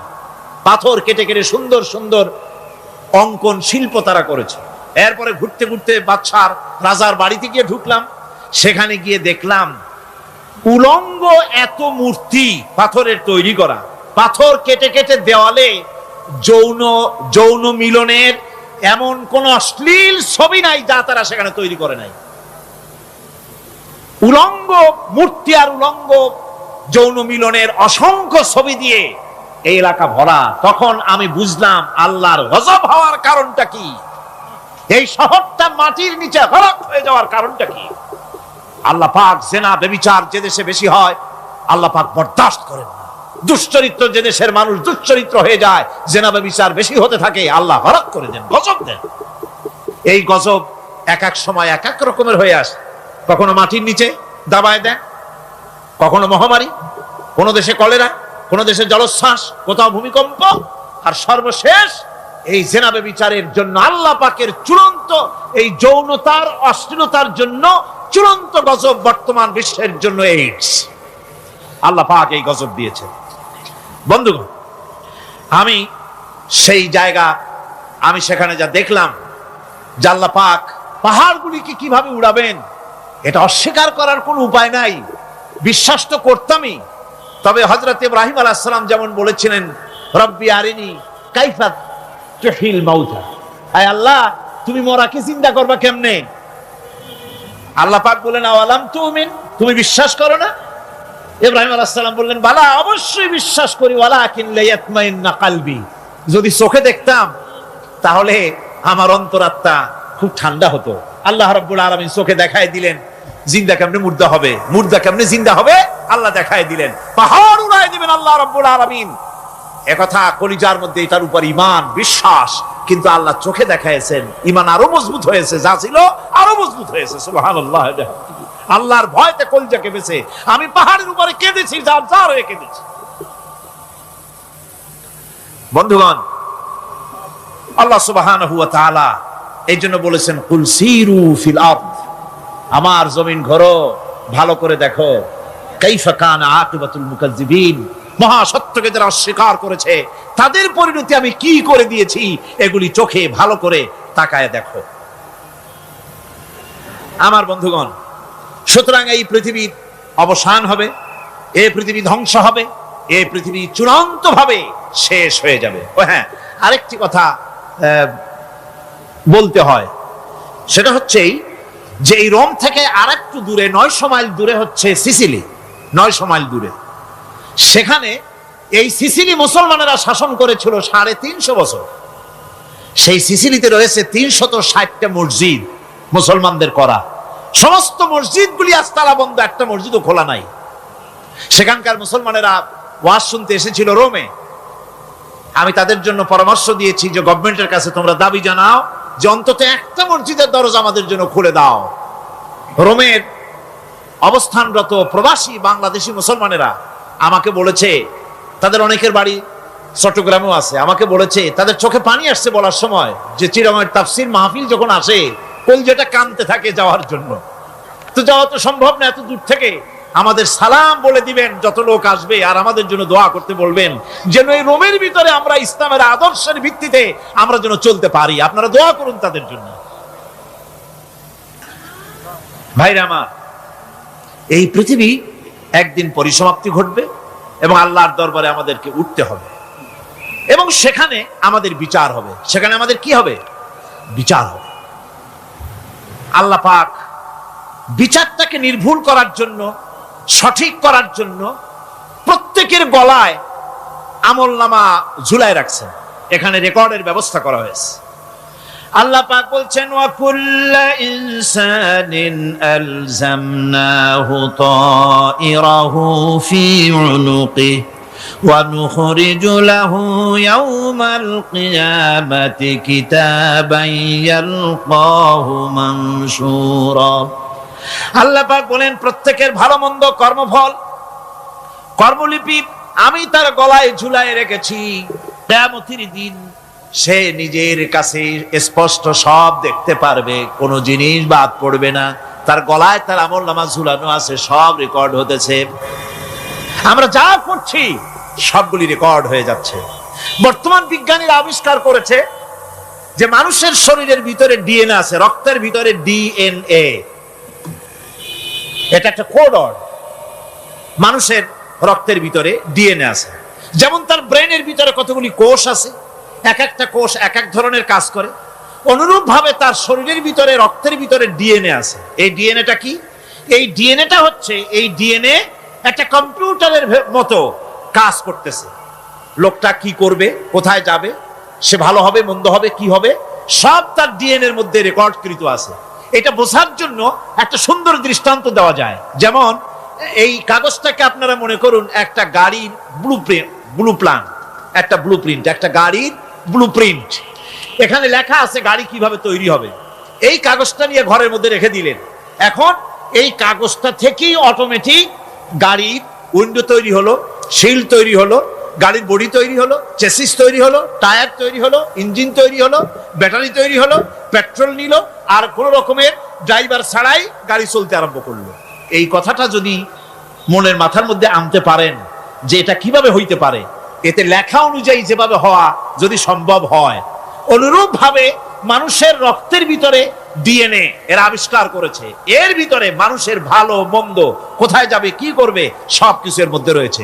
কোরআনে কারিমে আল্লাহ রাব্বুল আলামিন, আমি গত বছরও বলছিলাম যে বিজ্ঞানের আবিষ্কার যত বাড়বে, কোরআন বোঝা মানুষের জন্য তত সহজ হবে। কোন সুবহানাল্লাহ। কোরআন বোঝা মানুষের জন্য তত সহজ হবে। সুতরাং মানুষের গলার সাথে আল্লাহ পাক বলছেন যে একটা আমলনামা আমি ঝুলাই দিয়েছি তার গলার সাথে, সে যা করতেছে ওখানে সব লিপিবদ্ধ হচ্ছে, কম্পিউটারাইজড, কম্পিউটারের মতো এগুলি সব গ্রহণ করতেছে। এগুলি কিয়ামতের দিন তার সামনে হাজির করা হবে। কিয়ামতে যখন আমলনামা তার সামনে দিয়ে বলা হবে, ইকরা কিতাবাকা কাফা বিনাফসিকাল ইয়াওমা আলাইকা হাসিবা, তাকে বলা হবে নিজের কর্মলিপি নিজেই পড়ো, আজ তুমি তোমার নিজের হিসাব নিতে যথেষ্ট। বন্ধুগণ, এই মাহফিলে যত লোক আমরা বসে আছি, আমরা আমাদের হিসাব নিতে যথেষ্ট না আরেকজন লাগবে? কোন আমরা যথেষ্ট কিনা? কথা বোঝেন নাই। আমি বলতে চাইছি এটা, আমরা যদি এখন চোখ বুঝে চিন্তা করি যে পিছনের জীবনে কি করেছি, মনে পড়বে নাকি পড়বে না? বলেন সবাই, পড়বে কি পড়বে না? ছোটবেলায় কবে পায়ের নিচে কাটা ফুটেছিল, কবে কোথায় আছাড় খেয়েছিলেন, কবে কার বেল, তাল, আম, কাঁচা আম চুরি করে খেতে গিয়ে কিল খেয়েছিলেন, তাড়া খেয়েছিলেন, তাকে এখন মনে নাই? আছে। তাহলে কিল, ওই তাল বেল চুরি করতে গিয়ে যে কিলটা খাইছিলেন সেটাও মনে আছে, ভালো মন্দ সব মনে আছে। তাহলে কোন হোটেলের রুমে কি করছিলেন, কোন স্কুলে কোন কলেজে কি করছিলেন, তারপরে জীবনে ছোট বড় ঘটনাগুলি চোখ বুঝতে মনে পড়বে না? এবার হিসাব করেন, মনে যদি পড়ে এবার হিসাব করেন আপনি জান্নাতি না জাহান্নামী। আপনি আপনার নিজের হিসাব নেওয়ার জন্য যথেষ্ট। তাকে হিসাব করতে বলা হবে, তোমার হিসাব, তোমার নিজের হিসাব নেওয়ার জন্য তুমি যথেষ্ট, তোমার হিসাব তুমি নিজেই করো, এটা পড়ো। আর সেই কিয়ামতের দিন কোনো সাহায্যকারী মিলবে না। লান তানফাকুম আরহামুকুম ওয়ালা আওলাদুকুম ইয়াউমাল কিয়ামা। লান তানফাকুম, কিয়ামতের দিন কোনো ফায়দা হবে না, অবশ্যই কোনো ফায়দা হবে না, কোনো উপকারে আসবে না। কিয়ামতের দিন তোমার সন্তান, তোমার স্ত্রী, তোমার মাল, তোমার সম্পদ কোন উপকারে আসবে না। কিয়ামতের ময়দানে সেদিন সব তোমার সাথে বিচ্ছা করবে, সব পালায় যাবে। সেখানে উৎকোষেরও কোনো কারবার নাই যে ঘুষ টুস দিয়া, ফেরেশতাদের কোন রকম বুঝবাজ দিয়া, আলাদা কোনো চোরাগলি পথ দিয়া একেবারে ফুট করে ভেসতে চলে যাবেন, এমন কোনো সুযোগ নাই। অনেকে বলে, হুজুর এমন কিছু দোয়া শিখায় দেন যাতে ওই সব জেহাদ, বোমা এগুলি খুব ভয় পাই, ওসব রাস্তা টাস্তা না, খুব সহজে কিছু দোয়া দুরূদ করিয়া আস্তে করে জান্নাতে চলে যাওয়া যায়, এরকম একটা দোয়া, এরকম একটা পথ বলে দেন। আমি বলি, ভাই এরকমের কোন চোরাগলি আমার রাসূল আবিষ্কার করতে পারেন নাই। আল্লাহর পয়গম্বরের ওই ধরনের কোন পথ আবিষ্কার করতে পারেন নাই। সেখানে কিয়ামতের দিন কাউকে উৎকোষ গ্রহণ করার কেউ নাই, উৎকোষ দেওয়া যাবে না। আর উৎকোষ দিবি না কি? আপনার কাছে কিছু নাইও, থাকলেও নেওয়ার কেউ নাই। এই দুনিয়ায় ফাঁকিবাজি করে বহুত কিছু করা যায়, কিন্তু কিয়ামতের মাঠে এগুলি কিছুই চলবে না। আল-ইয়াওমা লা ইয়ানফা'ু মালুন ওয়ালা বানুন, কিয়ামতের দিন ধন, সন্তান, সন্ততি আর সম্পদ কোনো কাজে লাগবে না। সেদিন শুধু আমল যদি ভালো হয় কাজে লাগবে, আমল খারাপ হবে সব শেষ হয়ে যাবে। আল্লাহ রাব্বুল আলামিন নবীজিকে ডেকে বলেছেন, নবী আপনি বলেন, কুল মা কুনতু বিদআম মিনার রাসূল, আপনি বলুন আমি কোন নতুন রাসূল নই, আমার আগে অনেক নবী রাসূল পৃথিবীতে এসেছেন, তারা বিদায় হয়ে গেছেন। আমি জানি না কিয়ামতের দিন আল্লাহ রাব্বুল আলামিন আমার সাথে কি ব্যবহার করবেন, আর আমি এও জানি না যে কিয়ামতের দিন আল্লাহ পাক তোমাদের সাথে কি ব্যবহার করবেন।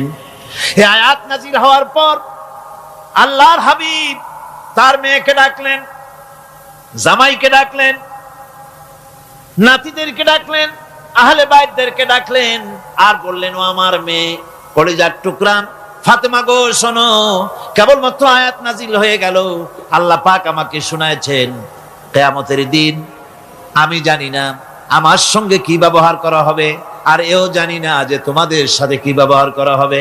ও আমার কলিজার টুকরা মেয়ে ফাতেমা, কিয়ামতের দিন মুহাম্মদ সাল্লাল্লাহু আলাইহি সাল্লামের মেয়ে, এই হিসাবে তোমার নাজাতের ফয়সালা হবে না। ও আমার কলিজার টুকরা নাতি হাসান আর হোসেন, কিয়ামতের দিন মুহাম্মদ সাল্লাল্লাহু আলাইহি সাল্লামের নাতি হিসাবে ফয়সালা হবে না। ও আমার জামাই হযরতে আলী, কিয়ামতের দিন আমার জামাই হিসাবে নাজাতের ফয়সালা হবে না। আমল যদি ভালো হয় ফয়সালা ভালো হবে, জান্নাতে চলে যাবে। আমল যদি খারাপ হয় কার নাতি কার জামাই দেখা হবে না। সুবহানাল্লাহ। কঠিন কিয়ামতের মাঠ। এই পরকালের বিশ্বাস যদি কলিজার মধ্যে ঢোকে, মানুষ ভালো হয়ে যাবে। কোন সুবহানাল্লাহ। আপনারা কোন মানুষের চরিত্র ভালো কি পুলিশে বানাইতে পারবে? আপনাদের দৃষ্টিতে পারবে? কথার জবাব যে দিলেন না। পুলিশে কি মানুষের চরিত্র ভালো বানাইতে পারবে? পুলিশের চরিত্র ভালো বানাবে কেনা, সেটাই তো কথা। মানুষের চরিত্র যাতে ভালো থাকে, মানুষের জন্য খারাপ কাম না করে, সেজন্য পুলিশ। পুলিশ যাতে খারাপ কাম না করে, সেজন্য আরো একটা ডিপার্টমেন্ট আছে না? তারা যাতে খারাপ কাজ না করে, সেজন্য আর একটা আছে। এন্টি করাপশনের আবার এন্টি করাপশন আছে, তার উপর আবার এন্টি করাপশন আছে।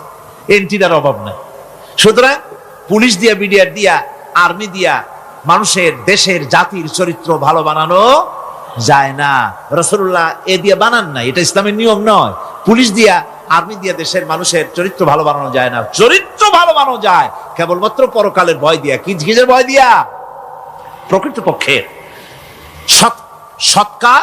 সৎকারী মুমিন, ভালো কাজ করা, প্রকৃত মুমিন, সত্যিকারের ভালো মানুষ, সত্যিকারের ইমানদার হওয়ার জন্য 10টি কাজ লাগবে। কয়টি কাজ? 10টি কাজ লাগবে। সেই 10টি কাজের একটি কাজ গত বছর আপনাদের খেদমতে আরজ করা হয়েছে, 2টি বলা হয়েছে। বাকি আজকে বললাম আর একটা, হয়ে গেল 3টা। বাকি আছে কয়টা? 7টা। বাকি আছে আরো 7টা। পরকাল ভিত্তিক জীবনযাপন যদি করতে পারি, তাহলে আমরা হব দুনিয়ার শ্রেষ্ঠ মানুষ। কোন আলহামদুলিল্লাহ। আমার দেশ, আমার জাতি, আমার school, college, university, secretariat, cantonment, রান্নাঘর থেকে শুরু করে বঙ্গভবন, দেশের সর্বত্র মানুষের ভেতরে যদি পরকালের জবাবদেহিমূলক জীবনযাত্রার অনুভূতি সৃষ্টি করে দেওয়া যায়, কিয়ামত আছে আর জবাব দিতে হবে আল্লাহর দরবারে।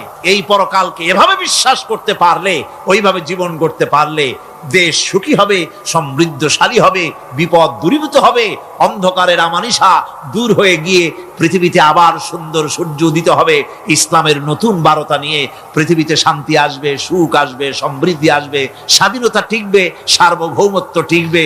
দেশ এক সুখী, সমৃদ্ধশালী, সুন্দর দেশে পরিণত হবে। বাংলাদেশ হবে পৃথিবীর একটা আদর্শ দেশে পরিণত হয়ে যাবে, যদি এই কথাগুলি আমরা বিশ্বাস করি আর আমল করে চলতে পারি। আল্লাহ পাক যেন সে তৌফিক আমাদের দেন। সকলে বলি আমিন। সকলে কোন আমিন। মুনাজাত হবে, দাঁড়ানো ভাইরা বসে। মুনাজাত হবে, দাঁড়ানো ভাইরা সকলে বসে। ওই যে রাস্তায় যারা দাঁড়িয়ে আছেন, পাশে যারা আছেন, সব বসুন, এক মুহূর্তে বসুন। মুনাজাত, দোয়া। আমি গত বছর বলেছি, এবারও বলি, মুনাজাতের কথা বললে কিছু লোক আছে, এই 2-4 জন 5 জন হাঁটে। এটা কিন্তু একটা আসলেই বেয়াদবি। এটা কি কন্ত দেখি? যেহেতু মুনাজাত করা হচ্ছে কার কাছে? দোয়া করা হচ্ছে কার কাছে? কখনোই সাহস করবেন না যে দোয়া করার কথা বললে আপনি হাঁটবেন। কেন? দুঃখটা কিসে? মোনাজাত করিয়া উজু করে আসবেন, নামাজ পড়বেন জামাতে। অবশ্যই আলোচনাগুলি খুবই গুরুত্বপূর্ণ। আগামীকাল, পরের দিন এর একটা যদি মিস করেন, গ্রেট মিস্টেক হবে। এটা বড় রকমের আপনি একটা লস করবেন। কাজী কোনোটা যেন আপনি না হারান। আল্লাহ পাক আমাদেরকে যেন বলার, শোনার, আমল করার তৌফিক দেন। কোন আমিন। অত্যাচারিত হয়েছেন, চাকরির সমস্যা হয়েছে, ঘরে খাবার নাই, অসুখ বিসুখ হয়েছে, নানান ধরনের সমস্যায় পড়েছেন। কোনো মাজার নয়, কোনো পীর নয়, মসজিদের ভিতরে চলে যান, উজু করে মসজিদে ঢুকে 2 রাকাত কাজায়ে হাজাতের নামাজ পড়েন। রাসূলুল্লাহর উপরে যখনই বিপদ হতো তিনি নামাজে দাঁড়ায় যেতেন। সুবহানাল্লাহ বলো। আপনি কেন যাবেন একটা কবরের কাছে? আপনার সাহায্য কামনার জন্য কোনো পীর নয়, আপনার সাহায্যের জন্য কোনো কবর নয়। সাহায্য পাওয়ার জন্য কে? আল্লাহ চান আপনার ইমানটা খালেস হোক। আল্লাহ তাআলা এটা বরদাস্ত করতে পারেন না যে মানুষ কারো কাছে গিয়া আরেকজনের কাছে গিয়ে নথি স্বীকার করুক। আল্লাহ সহ্য করেন না। ইন্না শিরকা লাযুলমুন আযীম, শিরক হচ্ছে মস্ত বড় জুলম, অত্যাচার। আল্লাহ সব থেকে অপছন্দ করেন কোন গুনাহ বলেন? শিরক। আল্লাহ সহ্যই করেন না। কেন করেন না? একটা যুক্তিতে আসে। যারা বিবাহ করেছেন তাদের স্ত্রী যদি স্বামীর সাথে যে ধরনের হাসি খুশি প্রেমের আদান প্রদান করে, স্বামী ছাড়া যদি আরেকজন পুরুষের সাথে এরকমের ভাব বিনিময় করে, ফোনে কথা বলে, প্রেম করে, খুব সুন্দর করে ভালোবাসা দিয়ে যদি চিঠি লেখে অন্য পুরুষের কাছে অথবা প্রেম নিবেদন করে, তাহলে স্বামীদের অবস্থা কেমন হবে বলেন? এইটার জবাব দিতেও যদি দেরি হয় তো খুবই কুলক্ষণ। হ্যাঁ, ভয়ানক হবে, ভয়ানক হয়ে যাবে। নিজের চরিত্র যতই যা হোক, বউর চরিত্র ভালো চাই। আচ্ছা বলেন তো, স্ত্রী আপনার সঙ্গে যেভাবে প্রেমের হাসি হাসে, প্রেম নিবেদন করে, ওই রকম আরেকটা পুরুষের কাছে সাথে করলে আপনার সহ্য হয় না কেন? আপনি স্ত্রীর উপর আপনার অধিকারটা কতখানি, কি জন্যে? আপনার স্ত্রীর যে হাসি, যে মিষ্টি হাসি, যা আপনার প্রাণ কেড়ে নেয়, ওই হাসিতে আপনার কোনো অবদান আছে বলেন?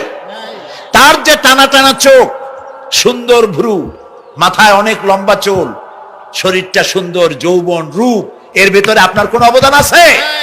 হ্যাঁ আছে, একটু তো আছেই। আপনি যে মুখ দিয়ে বউটা হাসে, সেই ঠোঁটে একটু লিপস্টিক লাগাইছেন। যে চোখের জন্য আপনি পাগল, সেই চোখে একটু কাজল লাগাইছেন। শরীরটাকে পেঁচাবার জন্য সুন্দর একটা শাড়ি কিনে দিছেন।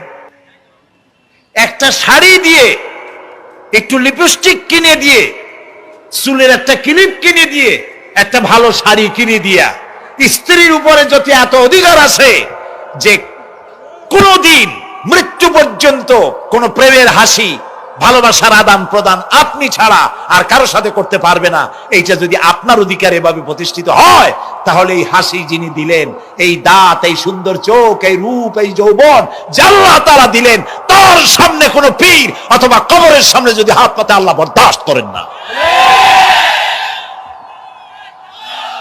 কথা কি বুঝে আসছে? কথা বুঝে আসছে? আলহামদুলিল্লাহ বলেন। আলহামদুলিল্লাহ। বুঝলেই আমাদের কষ্ট সার্থক। আলহামদুলিল্লাহ বলুন। আমরা যেন আল্লাহরে চিনতে পারি, বুঝতে পারি। আমার বিশ্বাস করুন, কোরআন আমার সামনে, আল্লাহর কসম, কোন জীবিত পীর, কোন মৃত্যু পীর আমার ভাগ্যের ভালো বা মন্দ করার কোন অধিকার রাখে না, রাখে না, রাখে না। কোন পীর ফু দিয়ে আমার ভাগ্যকে ভালো বানাই দিতে পারবে না, পারবে না, এবং আমার একটা চুলও বাঁকাও করতে পারবে না। খাইরিহি ওয়া শাররিহি মিনাল্লাহি তাআলা। আমার ভালো, আমার মন্দ করার একমাত্র মালিক কে? আল্লাহ। এক আঙ্গুল আকাশের দিকে উঁচু করে চিৎকার দিয়ে বলুন, কে? আবার বলেন, আবার বলেন, আবার বলুন। হাত নামান। আল্লাহ কবুল করুন, বলেন আমিন। আমার এই বক্তব্য দিয়ে আমি কোন পীরকে অমর্যাদা করছি না। পীর সাহেবদের কাছে পীর কোন শরীয়তের শব্দ নয়। কোরআন এবং হাদিসে কোথাও পীর বলে কোনো শব্দ নাই। এটি ফার্সি শব্দ। এই শব্দের অর্থ হলো বৃদ্ধ। তো পীর যদি বৃদ্ধ হয় ভালো কথা, তিনি যদি আলেম হন আরো ভালো কথা। কিন্তু বাপ পীর ছিল, উনিও সেই সুবাদে পীর। ইলেম নাই, তোনার নিজের কাছেই তো টর্চ নাই। আপনাকে অন্ধকারে উনিও ম্যানহোলের মধ্যে পড়বে, আপনারে নিয়ে পড়বে। আলেম হইতে হবে। পীর যদি হয় আলেম হইতে হবে, এক নম্বর কথা। দুই নম্বর কথা হলো তিনি ব্যবসায়ী হবেন না। ধর্মের নামে তিনি ব্যবসা করবেন না। তিনি মানুষকে হেদায়েতের পথ দেখাবেন। প্রয়োজনে জেলে যাবেন, প্রয়োজনে ফাঁসির মঞ্চে দাঁড়াবেন। তিনি নিজেকেই ইসলামের সব আমি করি, আর ইসলাম কারো কাছে নাই। যারা ইসলাম করলো 70-80 বছর ধরে, রাজনীতির পথ দেখালো, তারা ইসলামের দল না, ওনারটাই ইসলামের দল। এই ধরনের ফাজলামি বক্তব্য থেকে বিরত থাকতে হবে, এই ধরনের বেয়াদবিপূর্ণ বক্তব্য থেকে বিরত থাকতে হবে।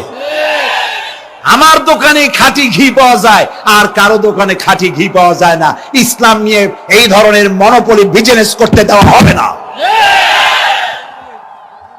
প্রিয় ভাই সব, আমরা পীর সাহেবদের চিনি। পীর ছিলেন শাহজালাল রহমতুল্লাহ আলাইহি। সুবহানাল্লাহ। যুদ্ধ করা লাগে নাই, আজান দিয়েছেন, মূর্তির মাথা ভাঙ্গা চুর চুর হয়ে পড়ে গিয়েছে। গৌর গোবিন্দ পলায়া কুল পায় নাই। লোকেরা যায় তার মাজারে গিয়ে গজল মাছ জিয়ারত করে আসে, কিন্তু তরবারিটা দেখে আসে না। দোধারি তরবারি এখনো আছে। সুবহানাল্লাহ বলেন।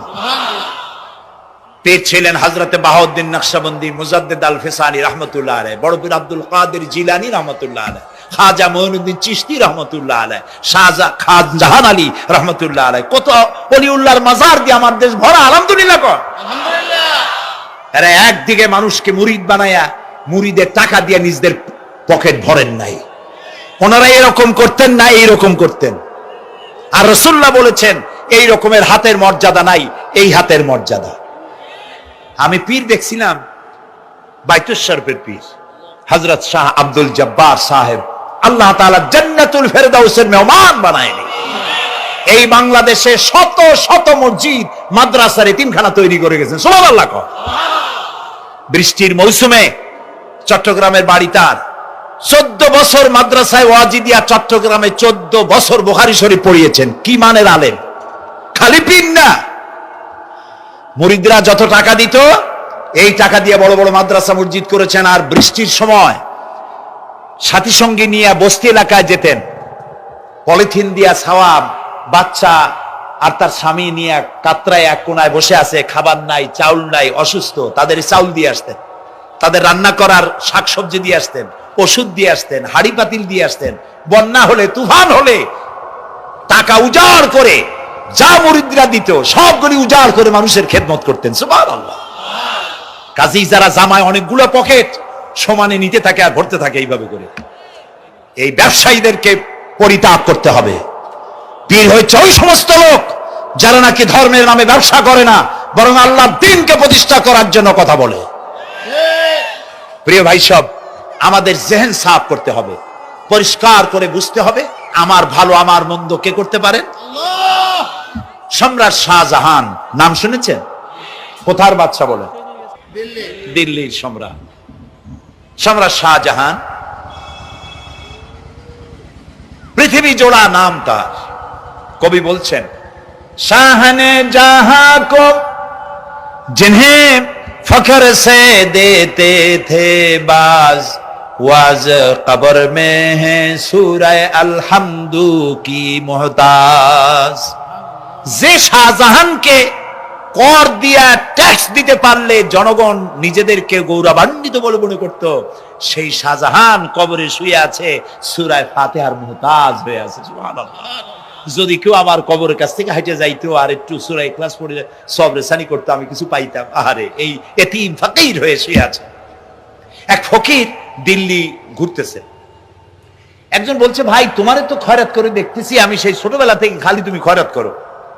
একটা জিনিস আপনারা মনে রাখবেন, গরিব, আজকে যারা গরিব পরিশ্রমের মধ্য দিয়ে কালকে তারা ধনী হতে পারে, কিন্তু যারা ভিক্ষুক, যারা ভিক্ষা করে, জিন্দেগিতে কোনোদিন তারা বড় হতে পারবে না।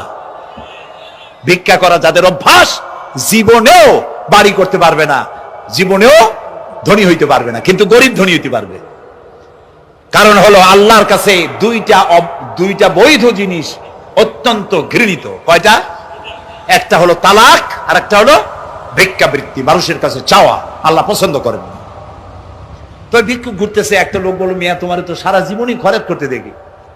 খরচ করবো না, করবো কি? যার কাছে যাই সে দেয় 4 আনা 2 আনা 1 টাকা, এর বেশি তো দেয় না। তেই দিয়ে আমি কেমনে বড় লোক হবো? কয় যে তুমি বাদশারে চোখে দেখো না, বাদশারে চোখে দেখো না। কয় বাদশার কাছে কি আমার মতো লোক যাইতে পারে নাকি? কল না, যাইতে হবে, যাও।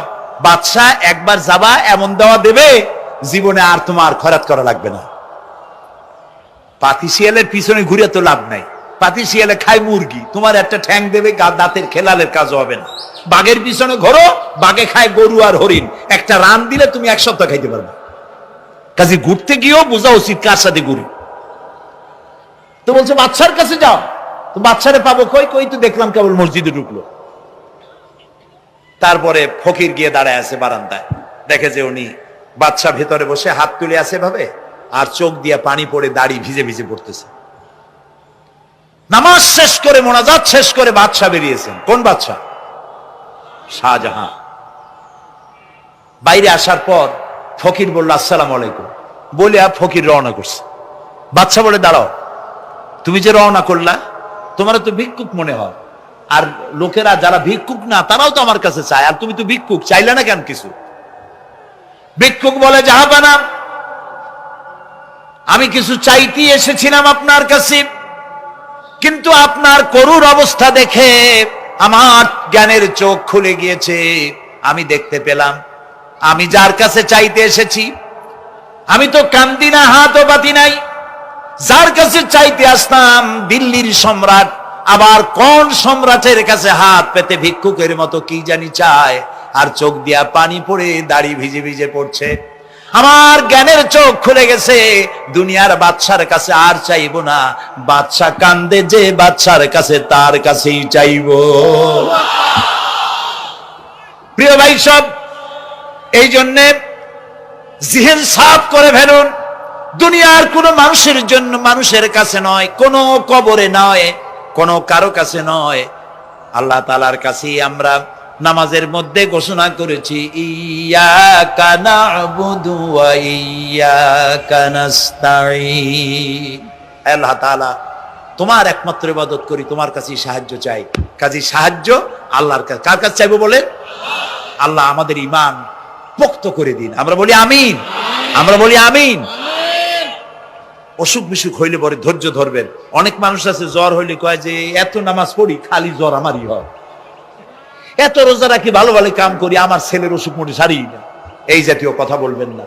মুমিনের পায়ে যদি কাঁটা ফোটে সওয়াব থেকে খালি নাই, ধৈর্য ধরতে হবে। কাঁটা ফুটছে, বলেন ইন্না লিল্লাহ। আজাবান লিল মুমিন, মুমিনের জন্য বড়ই আশ্চর্য ব্যাপার, বিপদ হইলেও শুকর আদায় করে, আর সুখে থাকলেও শুকর আদায় করে। সুবহানাল্লাহ বিহামদি। বিপদ আসলে সে বলে ইন্না লিল্লাহি, বলেন ইন্না লিল্লাহি ওয়া ইন্না ইলাইহি রাজিউন। আর যখন শান্তি আসে বলে আলহামদুলিল্লাহ। দুই অবস্থায় তার জন্য নিয়ামত আল্লাহর তরফ থেকে সে পায়, আলহামদুলিল্লাহ। প্রিয় ভাই সব, তো আল্লাহর উপর ঈমান আনার জন্য কয়টা শর্ত বলছি না? এই যে প্যাচ লেগে গেছে, কয় যে তিনটা। আল্লাহর উপর ঈমান আনার জন্য শর্ত কয়টা? চারটা। চারটার বলছি কয়টা? দুইটা।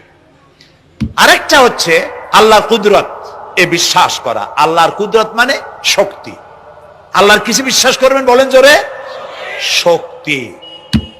আকাশ এবং জমিনে শক্তিশালী কে? কিন্তু আমার দেশের জনগণ, কিছু কিছু রাজনীতিবিদরা বলে জনগণই নাকি সকল ক্ষমতার, সকল শক্তির উৎস। কি পাগল! তুমি ক্ষমতার উৎস? নাকের মধ্যে ময়লা, দাঁতে ছাতা, পেটের মধ্যে দুর্গন্ধ ভরা, ক্ষমতার উৎস? আশ্চর্য কথা। এই যে ক্ষমতার উৎস, হাজার হাজার লোক এখানে বসা, দুইটা ভাউয়া ব্যাংক যদি দুই কোণা দিয়ে ঢোকে, ভাউয়া ব্যাংক চেনেন? বিগ সাইজের ব্যাংক, দুইটা যদি দুই দিক দিয়ে ঢোকে লাফাইতে লাফাইতে, সামনে যারা আছে এমনি লাফাবে। অন্তত টঙ্গী তামিরুল মিল্লাত মাদ্রাসা ছাড়াইয়া তারপরে ফিরে তাকায় বলবে ভাই আমরা দৌড়াই কেন? ব্যাংকের সামনে অসহায়, বল্লা ভীমরুলের সামনে অসহায়, সাপের সামনে, বিচ্ছুর সামনে অসহায়। তারা কয় সকল ক্ষমতার উৎস জনগণ। কপাল পোড়া। ক্ষমতার উৎস জনগণ নয়, এটা কোরআনের সাথে কন্ট্রাডিকশন হয়। এ কথায় আল্লাহ বলেছেন আন্নাল কুওয়াতা লিল্লাহি জামিয়া। সকল ক্ষমতার উৎস কে? চিল্লায় বলো। ক্ষমতা কি দেখছেন? মাত্র 1.5 মিনিট। কয় মিনিট? মাত্র 1.5 মিনিট। আল্লাহ বলেছেন কোন? সাথে সাথে তামিলনাড়ু, মালয়েশিয়া, ইন্দোনেশিয়া, থাইল্যান্ড, মালদ্বীপ, শ্রীলঙ্কা 2 লক্ষ লোক শেষ, 1 লক্ষের খোঁজ নাই। সমুদ্রের পানি 33 ফিট উঁচু হয়ে এসছে। সুবহানাল্লাহ কইতে ইচ্ছে করে না? বিজ্ঞানীরা বলেছেন ভারত মহাসাগরের তলদেশে ফাটল ধরেছে, ওর কয়েক কিলোমিটার নিচে ভূমিকম্পের উৎপত্তি হয়েছে। ভারত মহাসাগরের পানি 3 হাত না 4 হাত, কত কিলোমিটার আল্লাহ জানে। এই কয়েক কিলোমিটার নিচে যে মাটি, সেই মাটিরও কয়েক কিলোমিটার নিচে ভূমিকম্পের উৎপত্তি। এখান থেকে ভূমির কম্পন হয়েছে, সেই ভূমিকম্পে সমস্ত মহাসাগরের মধ্যে, ভারত মহাসাগরের মধ্যে জলকম্পন শুরু হয়েছে। পানির কম্পন, মাটির কম্পন একসাথে। 33 ফিট উঁচা, মানে 4 তলা বিল্ডিং এর মতো উঁচু হয়ে আসছে পানি। 4 তলা পরিমাণ উঁচু হয়ে পানি চলে আসছে। বাড়ি গাড়ি সব কিছু খড় কুটার ন্যায় সব উড়িয়ে দিয়েছে। এগুলোরে কপাল পোড়া নাস্তিক যেগুলি, তারা বলে প্রাকৃতিক দুর্যোগ। ওর বাপের মাথা। আচ্ছা, প্রাকৃতিক দুর্যোগ, প্রকৃতি কি? কোন জন্তুর নাম?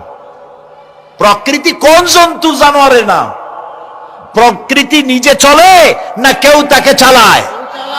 কে চালায়? কপাল পোড়া রাতা বুঝে না।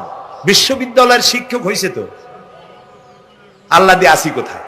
তবে সব খারাপ না, ভালো আছে আলহামদুলিল্লাহ। কিছু আছে কপাল পোড়া। বিশেষ করে শান্তিনিকেতনে যারা পড়াশোনা করে আসে, সাহিত্য চর্চা করে, এই সাহিত্য চর্চা করতে করতে এক পর্যায়ে কপাল পুড়ে যায়, আল্লাহরে চিনতে পারে না। সব চেনে, আল্লাহরে চেনে না। আল্লাহ এখন চিনাইতেছে ভালো করিয়া। প্রিয় ভাই, সব কওমে আদ, কওমে সামুদ, এগুলিকে আল্লাহ তারা ধ্বংস করেছেন। কিয়ামতের আগে এই যে 7টা আকাশ, এই আকাশ সম্পর্কে অবিশ্বাসীরা তারা বলেছে আকাশ বলতে কিছুই নাই, এটা নাকি অনেক দূরে, তাই নীলা নীলে দেখা যায়। কি কপাল পোড়া চিন্তা করো, নীলা নীলা দেখা যায়। এই আকাশ মহাশূন্য। এই আকাশগুলি, আকাশ কয়টা? কয়টা স্তর? 7টা। এগুলি কাতাইয়ে সিজিল্লিল কুতুব। কোরআনে কারিমে আল্লাহ তাআলা বলেছেন কিতাবের পৃষ্ঠার মতো কিয়ামতের আগে একটার পর একটা ঠাস ঠাস করে পড়বে, ভেঙে চুরি চুরমার হয়ে যাবে। ওয়াইদাল বিহারু ফুজ্জিরাত, আল্লাহ তাআলা বলছেন ইদাস সামাউ ফাতারাত ওয়াইদাল কাওয়াকিবু ইনতাসারাত ওয়াইদাল বিহারু ফুজ্জিরাত। আকাশের তারকাসমূহ বিক্ষিপ্ত হয়ে পড়বে। অসংখ্য তারকারাজি, বিশাল বিশাল তারকা বিক্ষিপ্ত হয়ে পড়বে। চন্দ্র সূর্য একটার সাথে আরেকটা ধাক্কা লেগে চাঁদ আর সূর্য আলো হারিয়ে ফেলবে, একাকার হয়ে যাবে। পাহাড়গুলো উঁচু করে আল্লাহ তাআলা জমিনের উপরে আছাড় মারবেন, কালিহিনিল মানফুস, তুলার মতো উড়ে চলে যাবে। সুবহানাল্লাহ বলবা না? কত বড় শক্তি আল্লাহ পাকের। ওয়াইদাল বিহারু ফুজ্জিরাত, সমুদ্র সমূহ বিদীর্ণ হয়ে যাবে। সমুদ্রে যত পানি আছে সমস্ত পানিগুলি নিঃশোষিত হয়ে যাবে মাটির তলায়, এবং সেখানে অগ্নুৎপত্তি হবে। কোরআনে কারিমে আল্লাহ বলে দিয়েছেন গোটা সমুদ্রগুলিতে আগুন জ্বলতে থাকবে। এগুলি কিয়ামতের আলামত। আল্লাহ পাকের অফুরন্ত মেহেরবানি। এই যে কানের কাছ দিয়ে গুলিটা চলে গেছে, কানে লাগে নাই। বাড়ির কাছ থেকে কিয়ামত হয়ে গেল, বাংলাদেশে আল্লাহ বাঁচাই দিলেন। সুবহানাল্লাহ বলো, আলহামদুলিল্লাহ বলে। আমাদের প্রতিবেশী দেশগুলিতে যেভাবে আঘাত লাগছে, ওর 1000 ভাগের 1 ভাগের আঘাত কয়েক সেকেন্ড যদি বাংলাদেশে হতো, আমাদের সব অপরিকল্পিত শহর, রাজুক পারমিশন দিয়েছে 3 তলার, করা হয়েছে 7 তলা। এইভাবে অপরিকল্পিত যত বিল্ডিং আছে এগুলি পচা সিমেন্ট দিয়ে, পচা ইট দিয়ে তৈরি করা হয়েছে। 2-3 সেকেন্ডের ভূমিকম্প যথেষ্ট এই শহর লন্ডভন্ড করে দেওয়া। অসংখ্য মানুষ মারা যাবে, অসংখ্য বাড়ি ঘর শেষ হয়ে যাবে। এদেরকে রেস্কিউ করার মতো মডার্ন ইকুইপমেন্টসও গভর্নমেন্টের কাছে নাই। এজন্য আল্লাহর কাছে সেজদা দিয়া গুনার তওবা করতে হবে, আল্লাহ আমাদের মাফ করে দাও, আমার এই গরিব দেশটাকে কিয়ামত পর্যন্ত এই গজব থেকে বাঁচাও। প্রিয় ভাই সব, আল্লাহ তাআলার ক্ষমতার ওয়াজ আমি আজ করতে পারবো না, অনেক লম্বা হয়ে যাবে, কারণ আমাকে তিনটা পুঁজির কথা তো কমসে কম বলতেই হবে, অল্প করে হলেও। শুনবেন তো? আল্লাহ তৌফিক দিক, বলেন আমিন। তো আল্লাহ তাআলার ক্ষমতায় বিশ্বাস করা, তার প্রচন্ড ক্ষমতা, যা খুশি তাই বলেন করতে পারেন। মরাকে জিন্দাকে মারতে পারেন, মরুভূমিতে ফুল ফুটাতে পারেন, সুবহানাল্লাহ, যা খুশি তাই করতে পারেন। এই শক্তি সহকারে আল্লাহকে বিশ্বাস করতে হবে। চতুর্থ নম্বরে, আল্লাহর হুকুম এবং হাকাম, আদেশ নিষেধ। আমি আল্লাহরে বিশ্বাস করি, এই কথার কোনো দাম নাই যদি তার আদেশ না মানি, এই কথার কোনো দাম নাই যদি তার নিষেধকে আমি আমার জীবনে প্রত্যাহার না করে চলতে পারি। মুসলমান বলে দাবি করার কোনো মূল্য নেই। একদিকে নামাজ পড়ি, আর একদিকে ওজনে কম দেয়, খাদ্যে ভেজাল দেয়, বেপরদা করি, মিথ্যা কথা বলা হয়, ওজনে কম দেয়, খাদ্যে ভেজাল দেয়, জমিনের আইল ঠালে আমানতের খেয়ানত করে, আল্লাহর হুকুম মানা হলো না, রাসূলের আদেশ মানা হলো না। আল্লাহর উপর ঈমান আনার জন্য চতুর্থ শর্ত হচ্ছে, আল্লাহ যা বলেছেন মাথা নত করে মেনে নিতে হবে, বলতে হবে সামি'না ওয়া আতা'না। বলেন সামি'না ওয়া আতা'না, শুনলাম আর মেনে নিলাম। বলেন তো জোরে, শুনলাম আর মেনে নিলাম। সুবহানাল্লাহ বলেন। মুমিনেরা এই প্রশ্নই করবে না মদ হারাম কেন, মুমিনেরা এই প্রশ্নই করবে না জুয়া হারাম কেন, মুমিনেরা এই প্রশ্নই করবে না জেনা হারাম কেন। একটাই জবাব, মদ হারাম কেন? আল্লাহ হারাম করেছেন তাই হারাম। জেনা হারাম কেন? আমার আল্লাহ হারাম করেছেন তাই হারাম। জুয়া হারাম কেন? আমার আল্লাহ হারাম করেছেন তাই হারাম। কোন যুক্তি নাই। যুক্তির, আল্লাহর নিষিদ্ধ জিনিসে যুক্তি তালাশ করে কেবলমাত্র শয়তান। আল্লাহর আদেশ নিষেধে যুক্তি তালাশ করে কে? শয়তান। মুমিনের কাজ হলো সামি'না, বলেন, ওয়া আতা'না, শুনলাম আর মানলাম, বাস, শেষ কথা, খালাস। এই গেল, চারটি শর্ত পুরো হয়ে গেল। এই চারটি শর্ত যদি পূরণ করতে পারি, তাহলে আল্লাহরে বিশ্বাস করছি এটা প্রমাণিত হবে, এটা জাস্টিফাই হবে, এটা সত্যতা প্রমাণ হবে যদি আল্লাহ হুকুম মতো। এক নম্বরে হলো, আমি আবার কথাটা প্যাকেট করে দিই যাতে করে আপনারা বাড়ি নিয়ে যাইতে পারেন। আল্লাহর উপরে ঈমান এনেছি, এই কথাটাকে কমপ্লিট করার জন্য শর্ত কয়টা? চারটা। এক নম্বরে আল্লাহর অস্তিত্বে বিশ্বাস, বলেন আল্লাহর অস্তিত্বে বিশ্বাস। দুই নম্বরে আল্লাহর গুণাবলীতে বিশ্বাস। তিন নম্বরে আল্লাহর ক্ষমতায় বিশ্বাস। চার নম্বরে আল্লাহর আদেশ এবং নিষেধে বিশ্বাস, মান্য করে চলা। আল্লাহ যেন এই তৌফিক আমাদের দেয়, বলেন আমিন। আল্লাহ রাব্বুল আলামিন দুনিয়ায় শান্তি, আখিরাতে জাহান্নাম থেকে মুক্তি দেওয়ার জন্য আল্লাহ পাক আমাদেরকে একটা ব্যবসার কথা বলেছেন। ওই ব্যবসায় পুঁজি কয়টা? বলেন। তিনটা পুঁজি। বলছি কয়টা? দেখেন যে কেমনি প্যাঁচ লাগে। বলছি মাত্র একটা, সে একটা ডাল বার করছি চারটা। এবার আসেন মূল পয়েন্টে। এবার দ্বিতীয় পয়েন্ট, রাসূলের প্রতি ঈমান। আমরা তো রাসূলের প্রতি ঈমান আনছি কিনা বলেন? রাসূলের প্রতি ঈমান এনেছি। আমাদের এই ঈমান যথেষ্ট নয়, কারণ আমাদের ঈমান হলো রবিউল আউয়াল মাসে ঈমান তাজা হয়, ঠিক না? ঠিক না? রবিউল আউয়াল মাস যখন আসি, ব্যানার টানাই, শামিয়ানা টানাই, রাস্তাগুলিতে ফ্ল্যাগ লাগাই আর আলোকসজ্জা করি। মন্ত্রীরা আসেন, নেতারা আসেন, সিরাতুন নবী মাহফিলে দাঁড়ায় বলেন নবীর আদর্শ অনুসরণ করা ছাড়া উপায় নাই। অথচ ওনার পা থেকে শুরু করে মাথা পর্যন্ত নবীর আদর্শ নাই। আবার এই নেতা রামকৃষ্ণ মিশনে, রামকৃষ্ণ পরমহংসদেব তার মঞ্চে গিয়ে বলেন রামকৃষ্ণের নীতির ছাড়া বিকল্প কিছুই নেই। আবার গৌতম বুদ্ধের জন্মবার্ষিকী উদযাপনের জন্য সেখানে গিয়ে বলেন গৌতম বুদ্ধের অহিংস নীতি অনুসরণ করা ছাড়া জাতির যোগীনাথ হওয়ার আর কোনো পথ নাই।